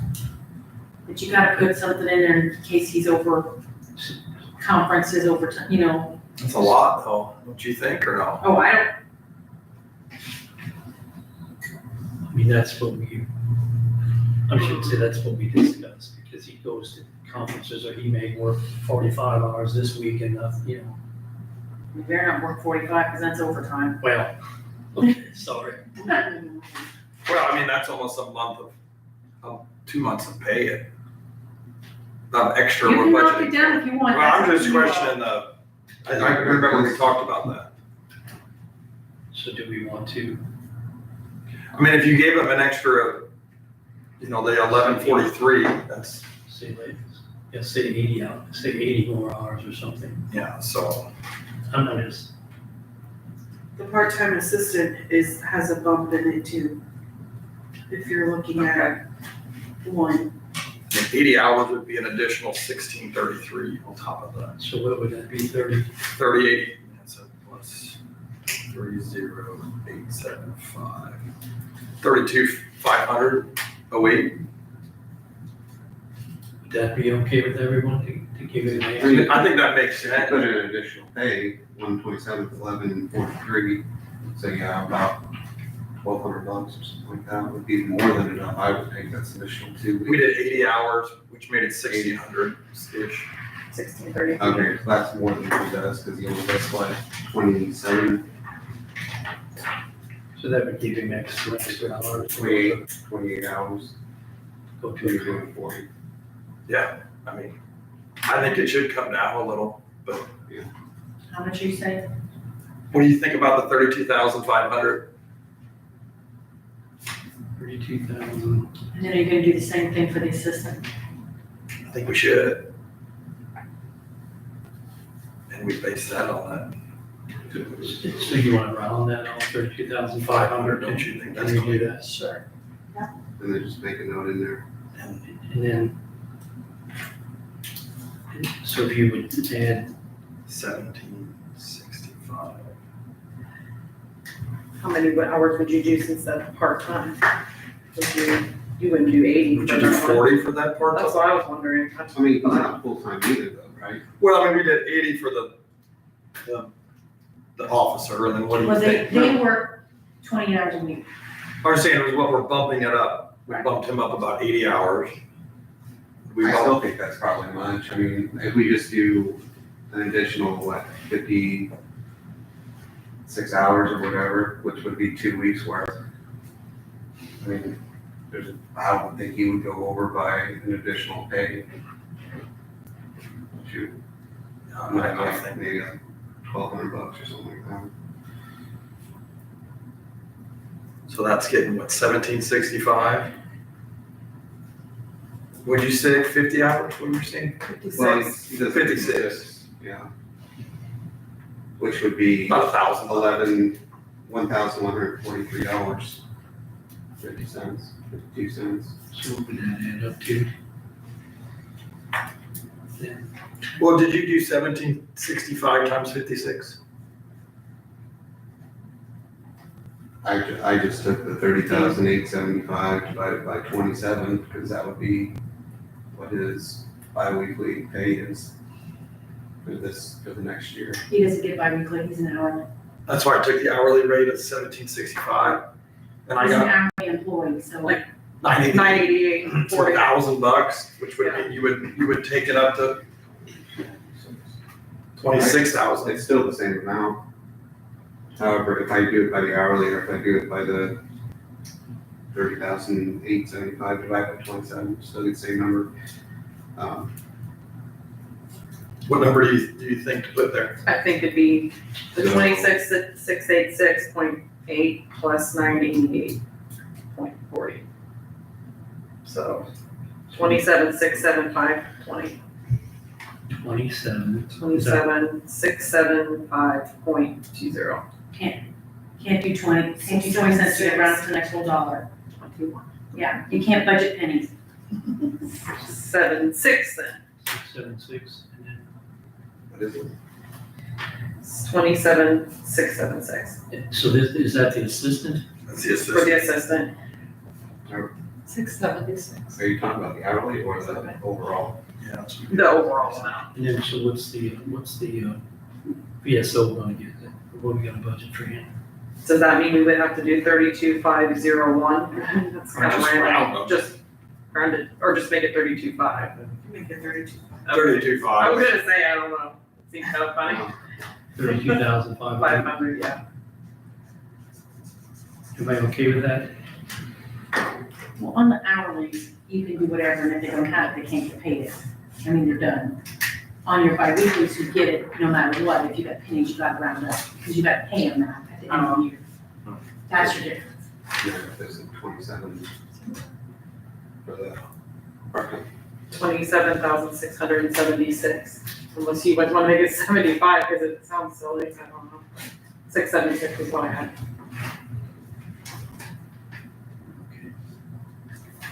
So, and that again, we moved to $6,000 to get from, and page 7. The prosecutor, I have no change. The title, We agreed with the one in blue, the one assistant, the Leighton. We all agreed on that? Okay. Title 40, prosecuting attorney. It was noted the office rent was $12,535.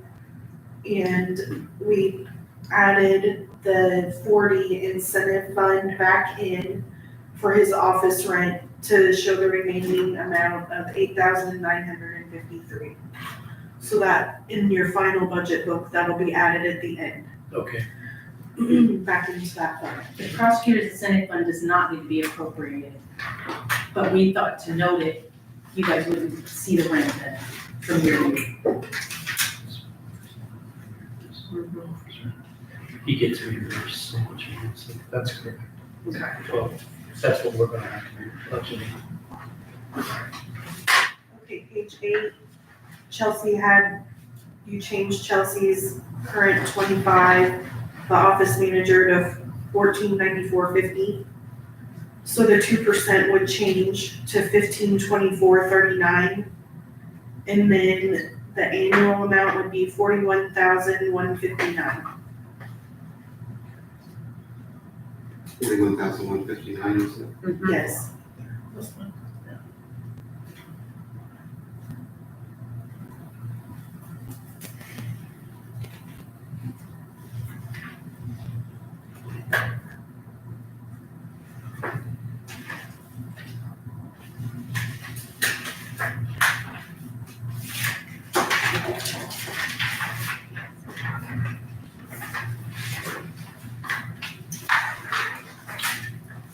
Page 9.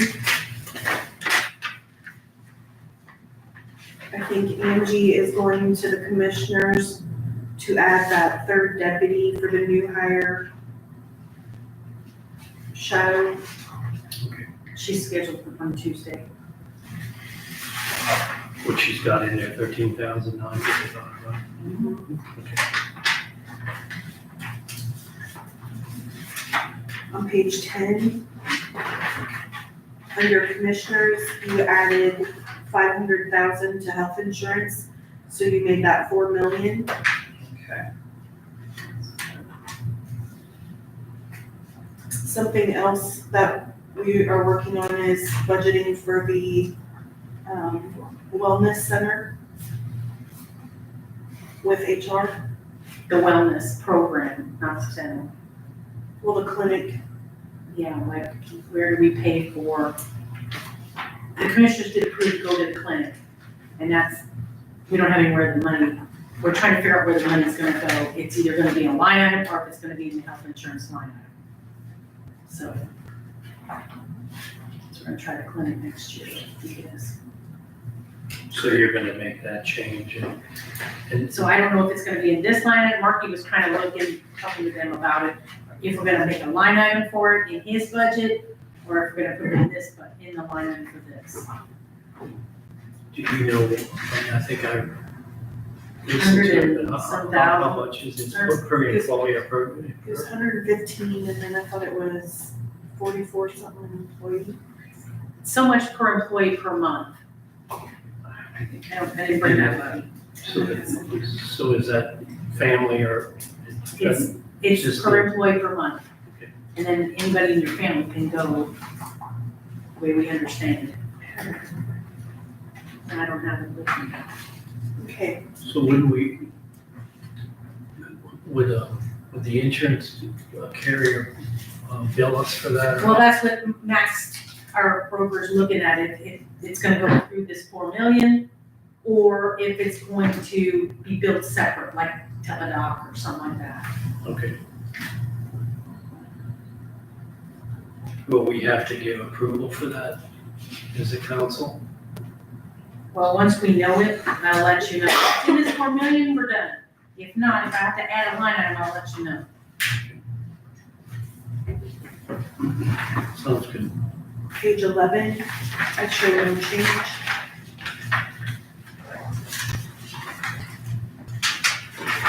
Page 12, in circuit court, I show no change. Under council, I show there was no raise taken, so I don't know if you wanna go through those amounts?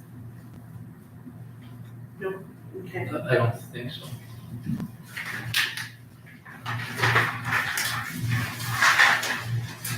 Page 13.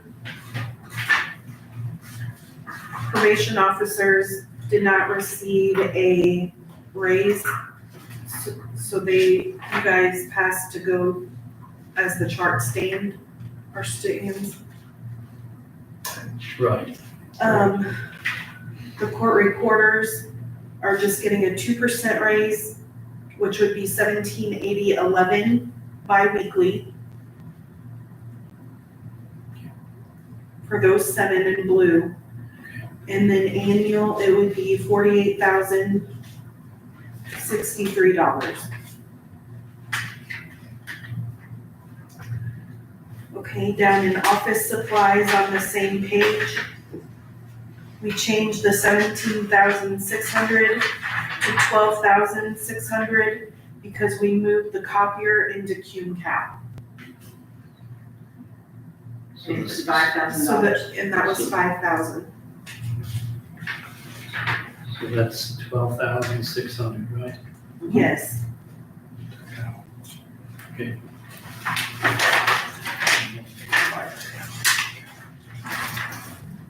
Okay. The sheriff's department on 14. What we have currently is the academy training was changed from 15,300 to 10,000. We are adding a line item for the social worker deputy for the difference of her raise, which was, $612. yes, thank you. How much was it? $612. That's a raise. Yes. That, she's paid out of the JMH grant later on. And that's all we have for that page. Okay, no, we took out 2 new deputies. Oh, yes, I'm sorry, yes.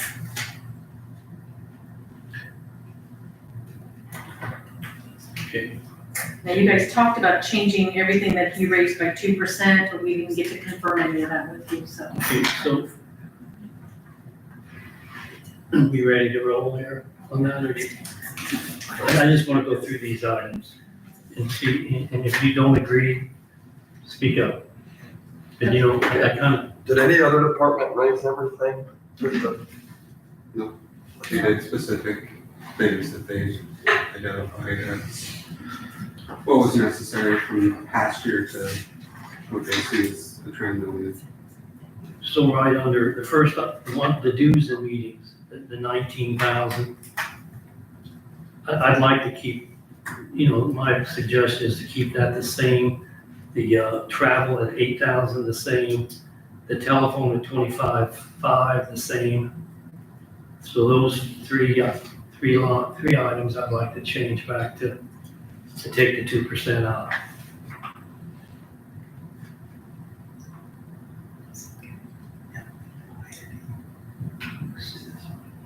So then, you know, gas and oil, I thought we could, that one also, we keep the same, 27,920, keep that the That's the same. Right. Really, all of them, I guess they're all the same. Until the bottom of the page, unless someone objects. So from here, the crime control, well, that stayed the same, he hadn't raised that.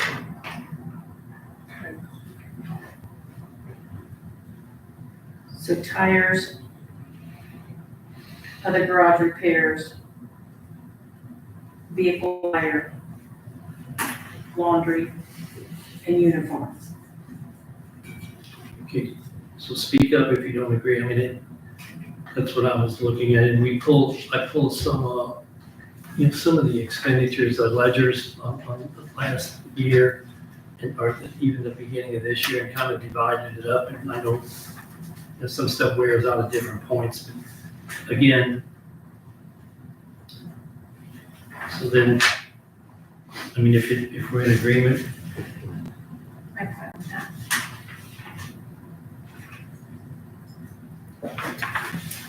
and then, on the next page, at the top of the page, then the other operating, I thought we'd keep the same.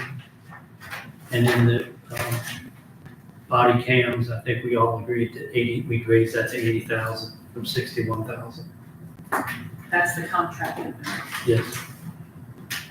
So again, I think we made a comment, Ryan, that there's, I think every budget department, or every department manager should be looking at what they're expending and then use that as set your next budget, not to just add 2% to everything. And I'm like to say, nobody else, no other department did that.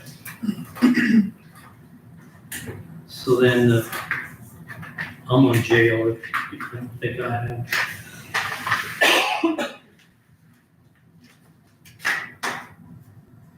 I can't, I mean, the only one I see on that, the rest of page 15 is why part-time cooks, it was 5,000, it went to 20,000. We've No, changed that to Change the 5,000. We changed it back, right? That's what I had noted, I wanted to make sure, Mhm. that's what. And then the rest of them are legitimate raises, I think. And the top of 16. Again, bear with me and holler if you don't agree, but supplies, I was wanting to keep that at the 8160. Just exactly what was budgeted. The medical inmates, I had approved, I thought we had approved the 230. 15, the next one's telephone is okay. You know, he didn't raise those, or they didn't raise those. Repairs went from 41 to 41.8. I'd like those next two line items, the meals and the repairs. I'd like to go back to 2025 budget. But really, Did you say the laundry too, and keep that one at 2,500? the meals, Sorry. I mean, all the way down, I All the think, way, okay. all the way down is, except the computer. The last one's computer report. I put on here $40,000 for computers. I did too. The rest of them, I thought we'd go back to 2025. So the other operating. Yeah, what was the other? Again, it's kind of confusing, but I think, you know, when I looked at, when we pulled the ledgers, you know, I took the 8 months we were into it and divided it and multiplied by 12. You know, it seems like we should have sufficient funds.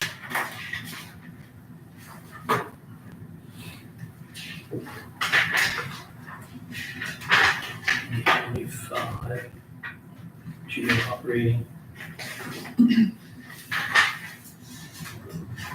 know, I looked at, I think the last invoice that they paid was on 8/15, August 15th. And at that time, the transaction amount was $29,000.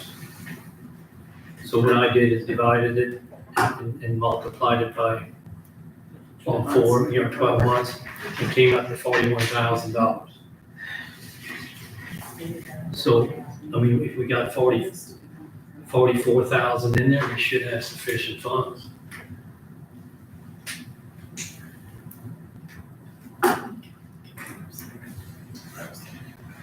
Yeah, he wasn't trying to put, they want to put computer support under that other operating, I mean, I was trying to think, why did we have such a large gap in this? What was the increase for? Anybody remember? I have a note that says also misdemeanor. He's got 3 other operating funds, one in sheriff, one in jail, and one in misdemeanor. Anybody want to look at this? Just the one in misdemeanor. See, that's operating jail. That's the, and then the back side's total.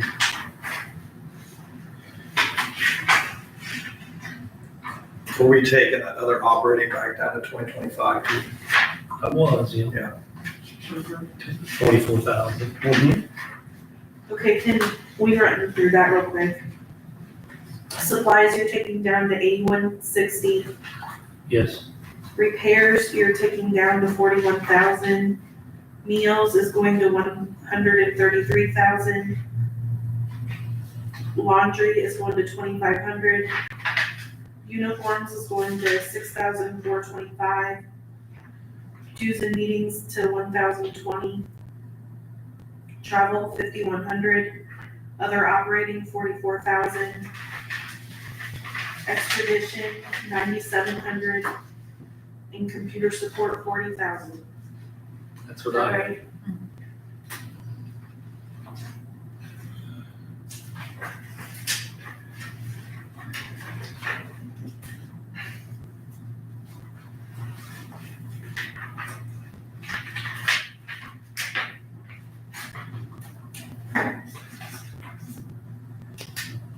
everybody okay with that? Yeah, the only thing I'll say is all the other departments, like you said, did do an increase, and it's almost a little bit scary on when all their consumables for 26 are at 25 level. I feel like we might be cutting it close in other departments that we're not thinking about. Just, you know, like you said, I can't find a inflation increase or 2% increase that they factored in, but we got a tight budget probably for other departments that we may not foresee. And I think sometimes too, they didn't raise it like they didn't even use nearly all their budget either, so. I'm sure, and you can forecast and divide it out like Mike said, but when you see CenterPoint Energy going up 200% on a utility bill, what's gonna happen in 26 on something we don't foresee? So That's what I think. But they, I mean, we still can, when we, kind of explain to it, you know, when it shows a deficit getting into the budget line item or the ledger, you know, then that triggers them to get, forces their hand and makes us have an additional appropriation. Yeah, no, I mean, it just made me tired. I'm not saying we should change it, I just, Like, for example, when you guys talked about Baker in my budget, it triggered a negative, so then I transferred things around, and I knew I wasn't traveling this year for conferences like I had, you know, some years you travel, some years you don't. So you just kind of move those around. yeah, I'm thinking more like tires for the highway department and oil and gas and stuff like that. Stuff that's wildly fluctuates in its pricing. Yeah, some of that you don't have control. No, you don't, and that's why I'm saying we might be running a really tight budget on some departments on consumables, that's all I'm saying. That's a good point. I mean, it is a good point. It's when you know, if you do a little research and try to project, you know, I don't see the reason to, you know, to increase the budget 74% on a line item. No, not 74%, but I mean, realistically, if you're in a budget office at a private company, you're probably gonna run a 2 to 3% rate of inflation increase in your budget on consumables and things that vary, electricity, utilities, stuff like that. So I don't think it's extremely out of line to think that way, because I think we could have some stuff that we're gonna, little line items that we may be short on in certain budgets that we don't foresee. But again, I think my understanding of this is if you're in that line item or that fund, you one of shows an overage on it, you can pull from that without coming in here. Yeah. Am I correct? You can move things around that category. Move it inside the thing, not Within outside. that fund, yeah. But it's just a lot of unforeseen, I guess every year's that way we can say, but it just seems like, you know, with the way everything's going, we could get some drastic price increases on some certain things, but we should be okay. You're right, no one else did it, so it just made me think of that. Yeah, well, thanks for that. I mean, you're correct. For 911, I did not see anything on Okay. 16. Page 17, for emergency management, no change. Weights and measures, no change. That's what I had. Right.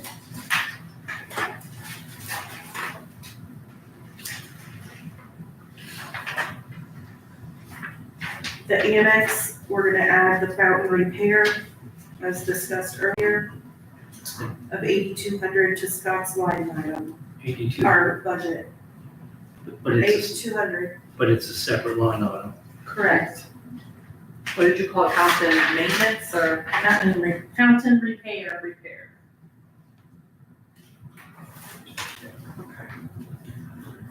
Something that I don't know if it was discussed or not, the 23.46 per hour for, the part-time maintenance out of community corrections. I do not show where that was approved.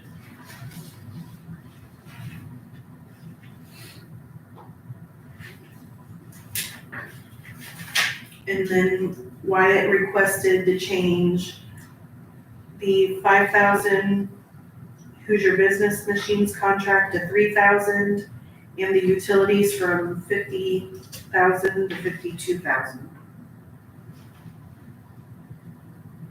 I've got both of those. So do we wanna, so the council, do we wanna approve the request for the pay increase? I think what he was wanting to do there is the guy's learning more and more. That's what he had told me, but again, I don't really. Seems pretty big increase, 21%. How many hours when it's part-time, how many hours does he work? I guess? It varies, I didn't bring a payroll. I guess we could divide, why don't you divide the what he's requesting. He's part-time, he can't work more than 29 hours a week. You can't work more than 29. 30 hours is considered full-time. I guess that's right, yeah. So if you could take that times the, I guess what I I'm don't know saying what is he take works. that time, like, let's say even he's making top pay. What would that be? Come on, a year. Okay. You're working 29 times 52, 29 hours a week times 52 weeks. Yeah, What would that be? 12, 26, 16. At the top of the wage range. Yeah, let's just see what it would be at the top of the wage range. You're talking about the 2346. Or 23.58. They're only asking for 2046, Yeah, right? they only asked for 2346. Okay, Oh, okay, yeah. I'm sorry, So here you that'd go. be 35,362. Said 363. So that's the maximum that he can pay him. For 29 hours, yeah, Right. 2 weeks. I don't know if he works 29 hours.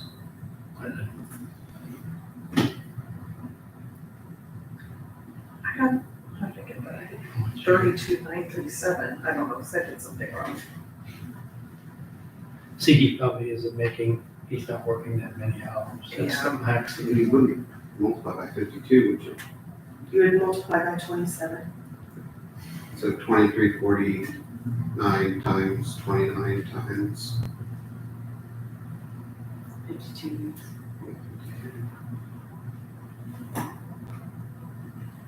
But you said you got 35,362. Yeah, that's what you get, 2945. 39,377. 2345 times 29 times 52 is 35,362. 363. What do we, Question is, do we want to pay him this? Right. I guess the real question is, do you want to pay Matt per hour? 23.46. and what is the split with the courthouse? That's 2% would be 1975. Yeah, because this is a 21% increase. Yeah, it's 21% increase, so 2% would be 1975. And then 1975 per hour. Times 29 times 52, that's 29,783.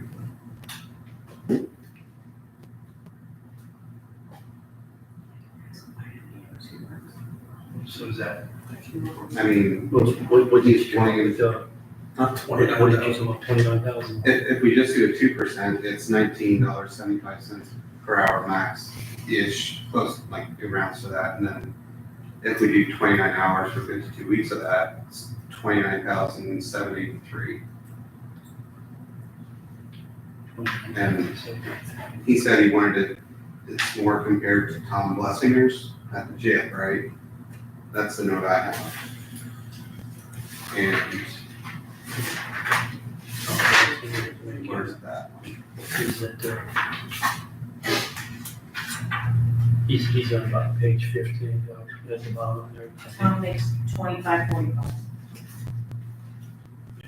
Or budgeted for 25.45. It's about, On page about fourth or fifth, sixth line out, from the bottom. on page 15. Don Buster's maintenance. Okay, I see it.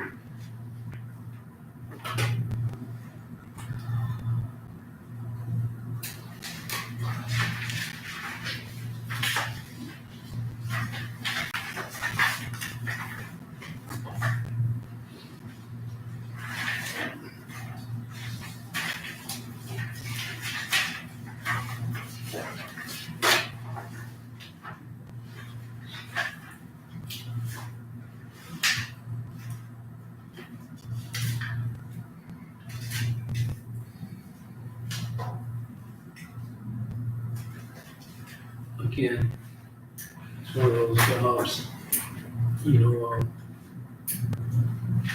something happens, a filter changes, and when you work more hours one time, or do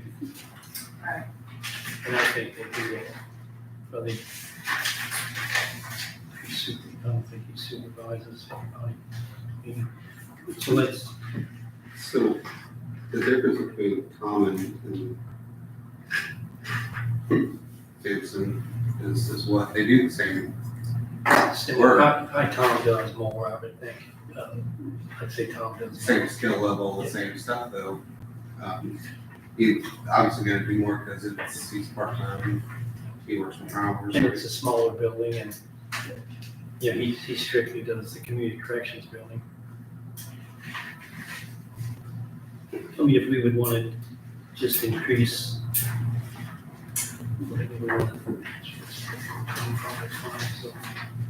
You know, if we would put.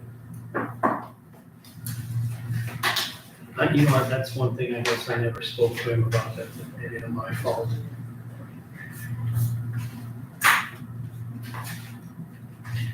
Are you saying it should be more than the 2% of the 29,000 that you calculated there?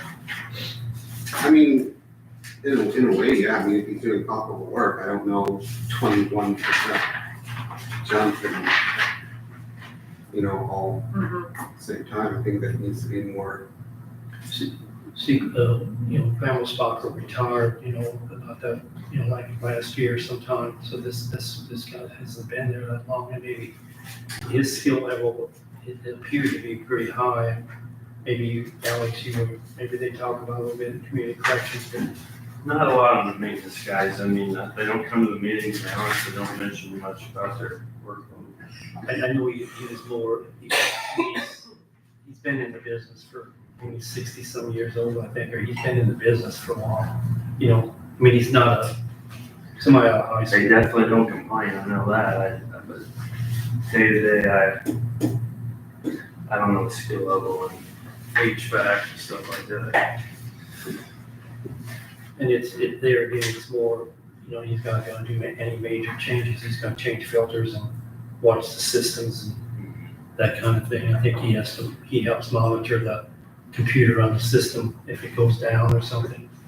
So we have to decide, do you wanna use that 29 something, or do you wanna push it up then, or leave it alone, or? You mean the 2%?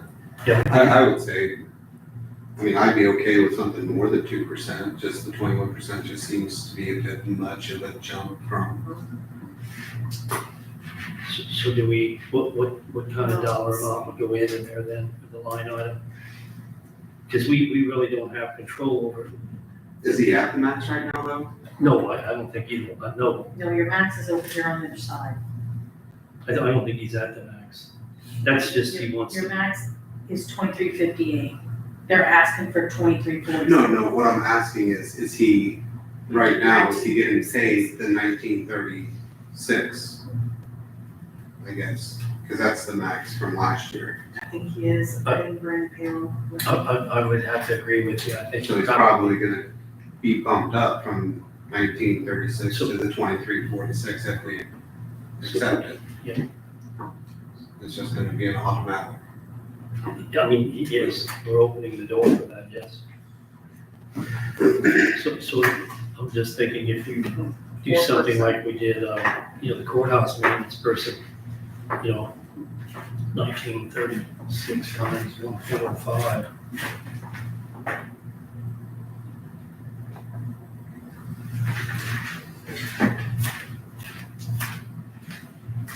Be about 2032, 2033 an hour. And then but then we still don't know how he worked it backwards. I don't have any notes by that way at all. I don't know why we don't. And when I don't have something noted, generally we just said, okay, and moved on. So Yeah, it's kind of like the veterans officer. I feel like we talked about him going to the Legion or the VFWs, and we just said okay on that higher thing. It still bothers me because I can't remember why he was at the higher level, and I don't have any notes. But we let it go that day. But I don't know. Well, you can all go home and you can look online and look at it. I don't know why. Let me tell you, it's a joy to listen to a whole day. So we have to decide what we want to do. Anybody else got any comments or how we want to handle this?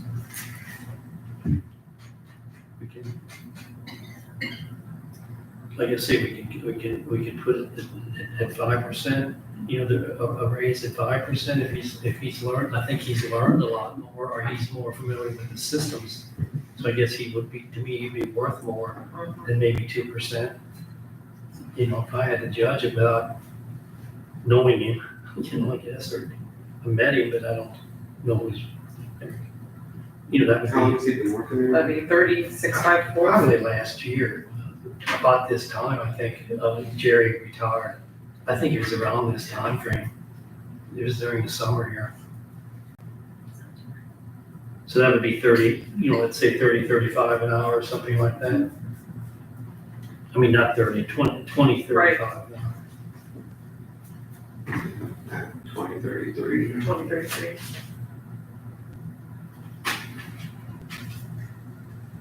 Is that okay? But then we still don't know what to plug in there. See, I think that's what bothers me with my lack of notes. I think he must have made a compelling argument at that particular time and we just moved on, so I don't know. well, how do we move on? Is it leave it like it is, or we move? You got two choices. Somebody want to make a motion to one way or the other? Just do a consensus, because the budget's not approved. Well, yet. I'm just saying motion to make it. It's something And to. part of it is thinking we leave it as it is because we've had no notes on Yeah, I have no notes. That's how I'm reading also. it. And I know we drove Well, for me, that just seems to be a lot. And that's why I question really having no notes, but I don't. You may call Wyatt, Sure. see if you like. Let's phone her. Come on, Wyatt.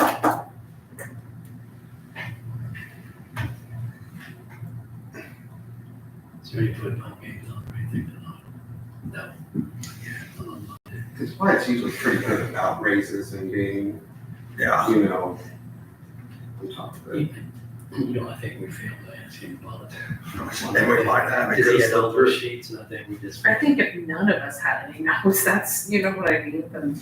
I have it compared to Tom Blessinger with the jail.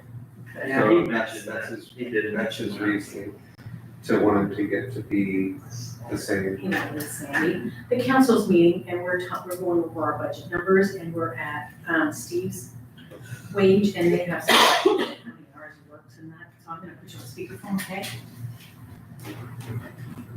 Okay, Yes, Wyatt? Yeah. Yeah, Mike here, Mike Cleaster. Yeah, I'm just wondering, you know, we failed to make notes, or I guess maybe ask questions on that, the maintenance, part-time maintenance person. And do you remember that offhand, why we're pushing him up so much, or is raising his pay so much? It was to get qualified applicants. Is he leaving? No, Okay. But I mean, what I guess we're concerned about is, you know, last year we budgeted, or for this year, we had 19.36 an hour. And now we're up to 23.46, which is about a 20-some% raise. yeah, that position was bumped up and advertised for that 23 and some change per hour, to find those qualified applicants. so you're paying her There was now. talks about possibly going to full-time, to assist the jail with their maintenance responsibilities, and instead of doing that, we raised the hourly wage to that 23 an hour. When did we approve that? Yeah, but is that person getting paid the 23 now? Yes. Okay. So when did this all, I guess we didn't realize this through the board here, that we didn't approve anything like that. I wonder when did this happen? That happened shortly after Jerry Gramelsbacher retired. I believe at the beginning of last year. Okay, Jerry retired this past, a year ago, about a year ago, right? Close to a year ago now? Yeah. So you're thinking this Steve is he gonna go full-time then? You're not saying that, are you? No, the budgeted money for that part-time position is based on 50 hours per pay period. So 20, okay. So at the 23 something an hour, Correct. okay. I don't remember approving that much of an increase. And you're saying he's actually, he's actually getting paid that now? Yes. Okay, and that's because he's not gonna exceed the total amount of budgeted money, which is $25,000. Yes. Okay, so we I can't. know I have the emails whenever we were discussing, hiring a replacement for Jerry on whether or not we want to do a full-time or advertise a higher salary rate or an hourly wage, to get a qualified applicant. I just don't recall that, but I didn't know. Did that go? He hasn't been paid that higher wage this whole year though, right? Yeah, he's been paid it since he started. What we see is 19 something on our book. She's gonna go look. I think they just did the math wrong on the hours, because it ain't for 25 hours, we're going by 29, you don't work that much, so it's probably what it is. Well, it probably don't come up. What is it? The 2025 books were based on Jerry Bernelsbacher's pay rate. He retired at the beginning of the year, so, And now we can come out with 27 pay periods. Yes. Yeah. That 2346. Yes, at 50 hours per pay Correct. period. That's what he did. So that's the 31,000? That's 31,600. Well, I don't know if we can do much about it. We can't cut That's that. exactly what it is. It's not 29 hours, it's 25, 127 pay periods, that's what the math comes out, Yeah. 31,671. Okay, at least it makes sense to us now. I mean, I guess how it got approved, I don't recall that. And maybe, that would have taken us possibly a salary ordinance of some type. yeah, I could look through my emails, but I know I had approval before I did it. I don't know whether or not it was, if I came to a council meeting or not. So now look at the salary basis. Yeah, I mean, she just ran over the courthouse and got the so if you got a few more minutes, Yeah. so we can get this straight tonight, because we want to try to finalize the budget here, so that we can move forward. You guys signed it, $23 an hour, starting January 6th. Okay, Well, there you go.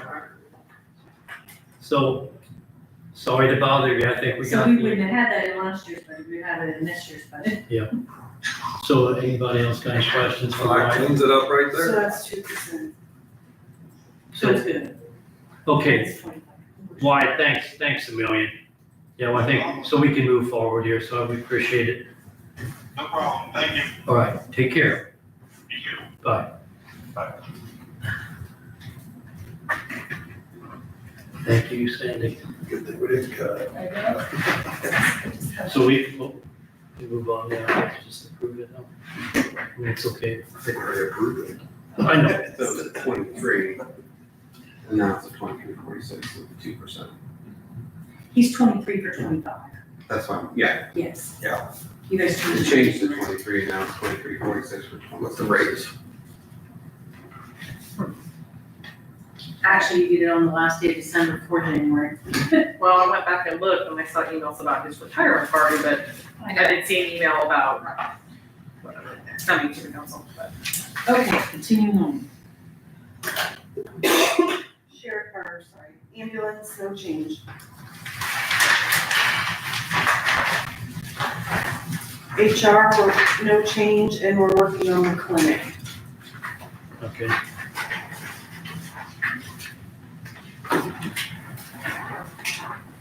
$42.11 per employee per month for the clinic. It's $42.11 per employee per month, and we average 29 on our health insurance. So that's cost of this clinic's gonna be.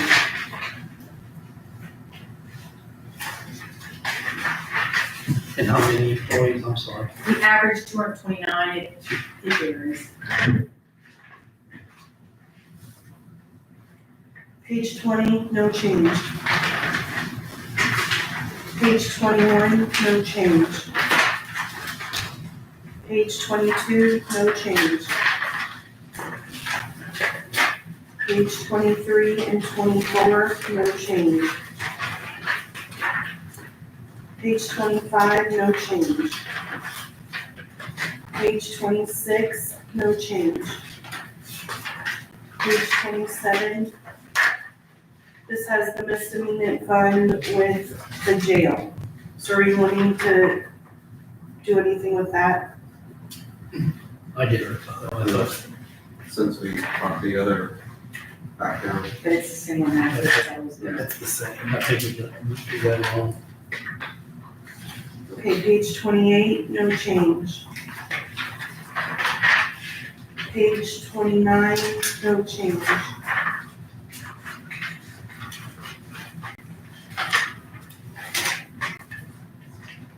Page 30,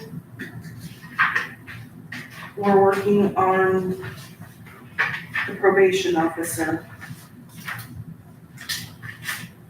Probation user fee adult. We learned today, we're supposed to be splitting that into 2 funds.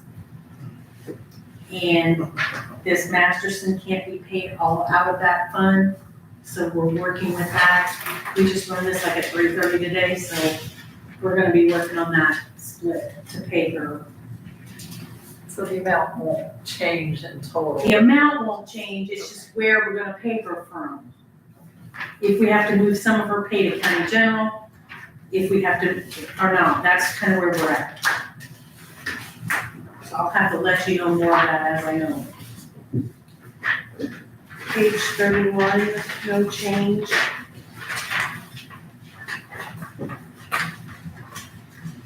Page 32, no change. Page 33, no change. Page 33 is one of the points I was looking at. So he's got $350,000 line item for gas, oil, and diesel. You got $60 a barrel crude oil. I'm sure he's got a really good historical use rate on this, how much. I mean, if crude oil goes to $150 a barrel, that blows a $350,000 line item out. He's also got he did $25,000 increase on equipment repairs, which I'm glad to see you increase it because shop rates are going up. That's just kind of what I was alluding to earlier.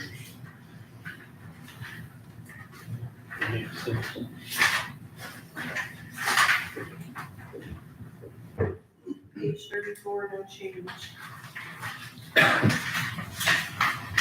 Page 35, no change.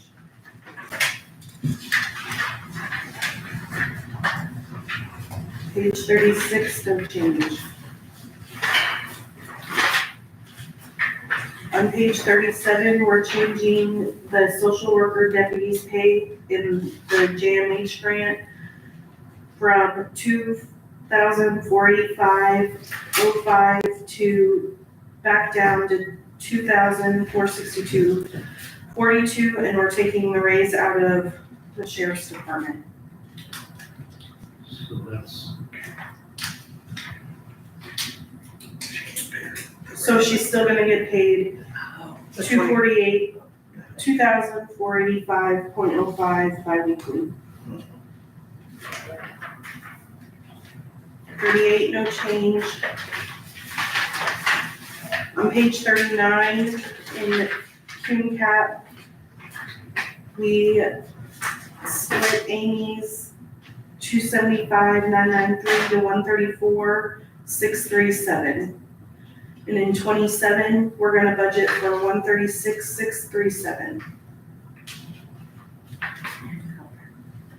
And we added the copier for small claims, so that was $5,000. Are you talking about the 275,993 line? Is that- Yes. I have 137,996. Can we start over on that one? I'm sorry, I think I might have. so we're on page 39, right? So let's start what I missed it too, right? John gave us these numbers. Yeah. He gave us these two sets of numbers. Just repeat it. Yeah. I think I just misunderstood. Okay.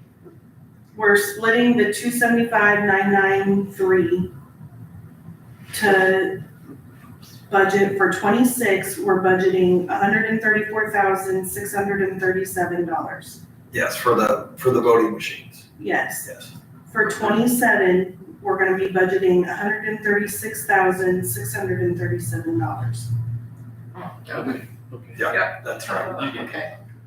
And then we're gonna do the 5,000 for small claims for the copy machine.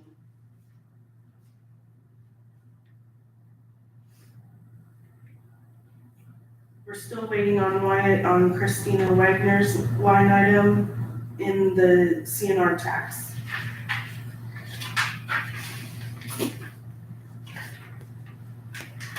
And on page 40, we added the $6,000 in the Veteran Service Support Fund for equipment. And we are also adding in the 40 prosecutor incentive fund for office rent that we spoke about earlier.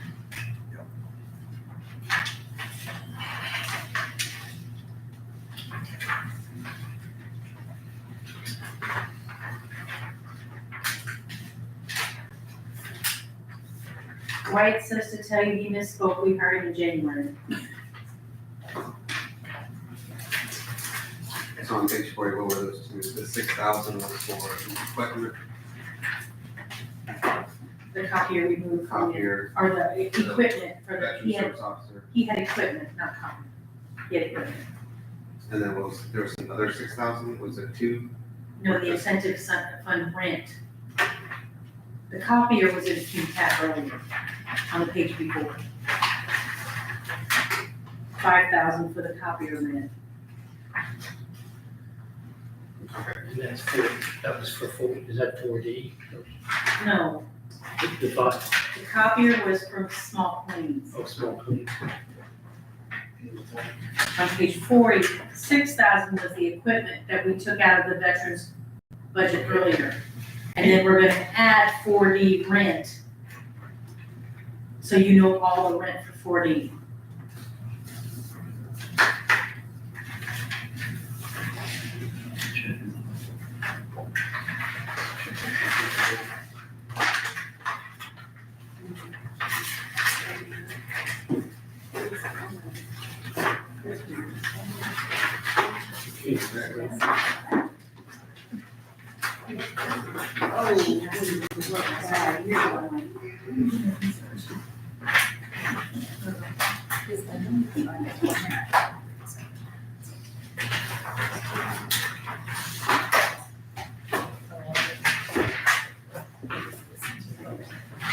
I did make the amendment, I hand wrote in here that we're gonna pay her $14.94.50 bi-weekly. We're lowering the position effective today.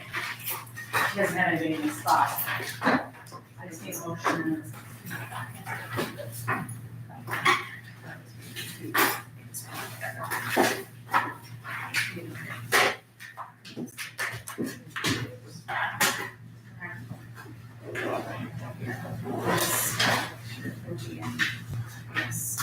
I don't know, is there anything else? I just gave him the amendment to the salary ordinance, Okay. so I need you to make a motion on, well, you already We did. already did it.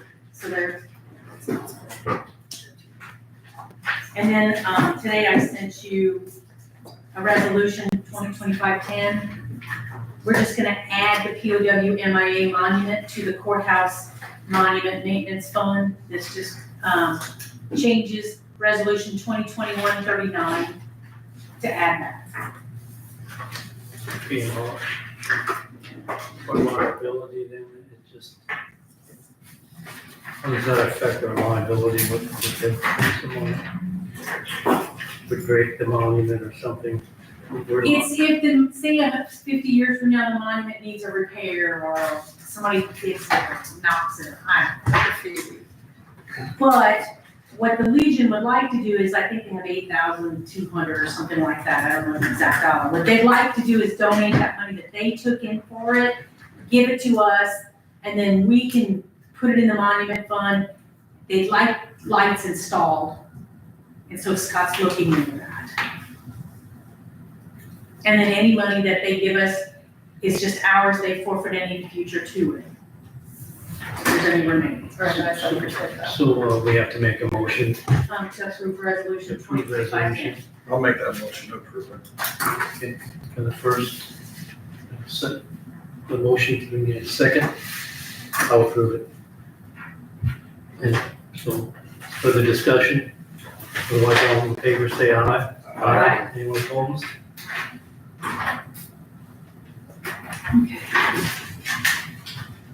It's on 2 pages.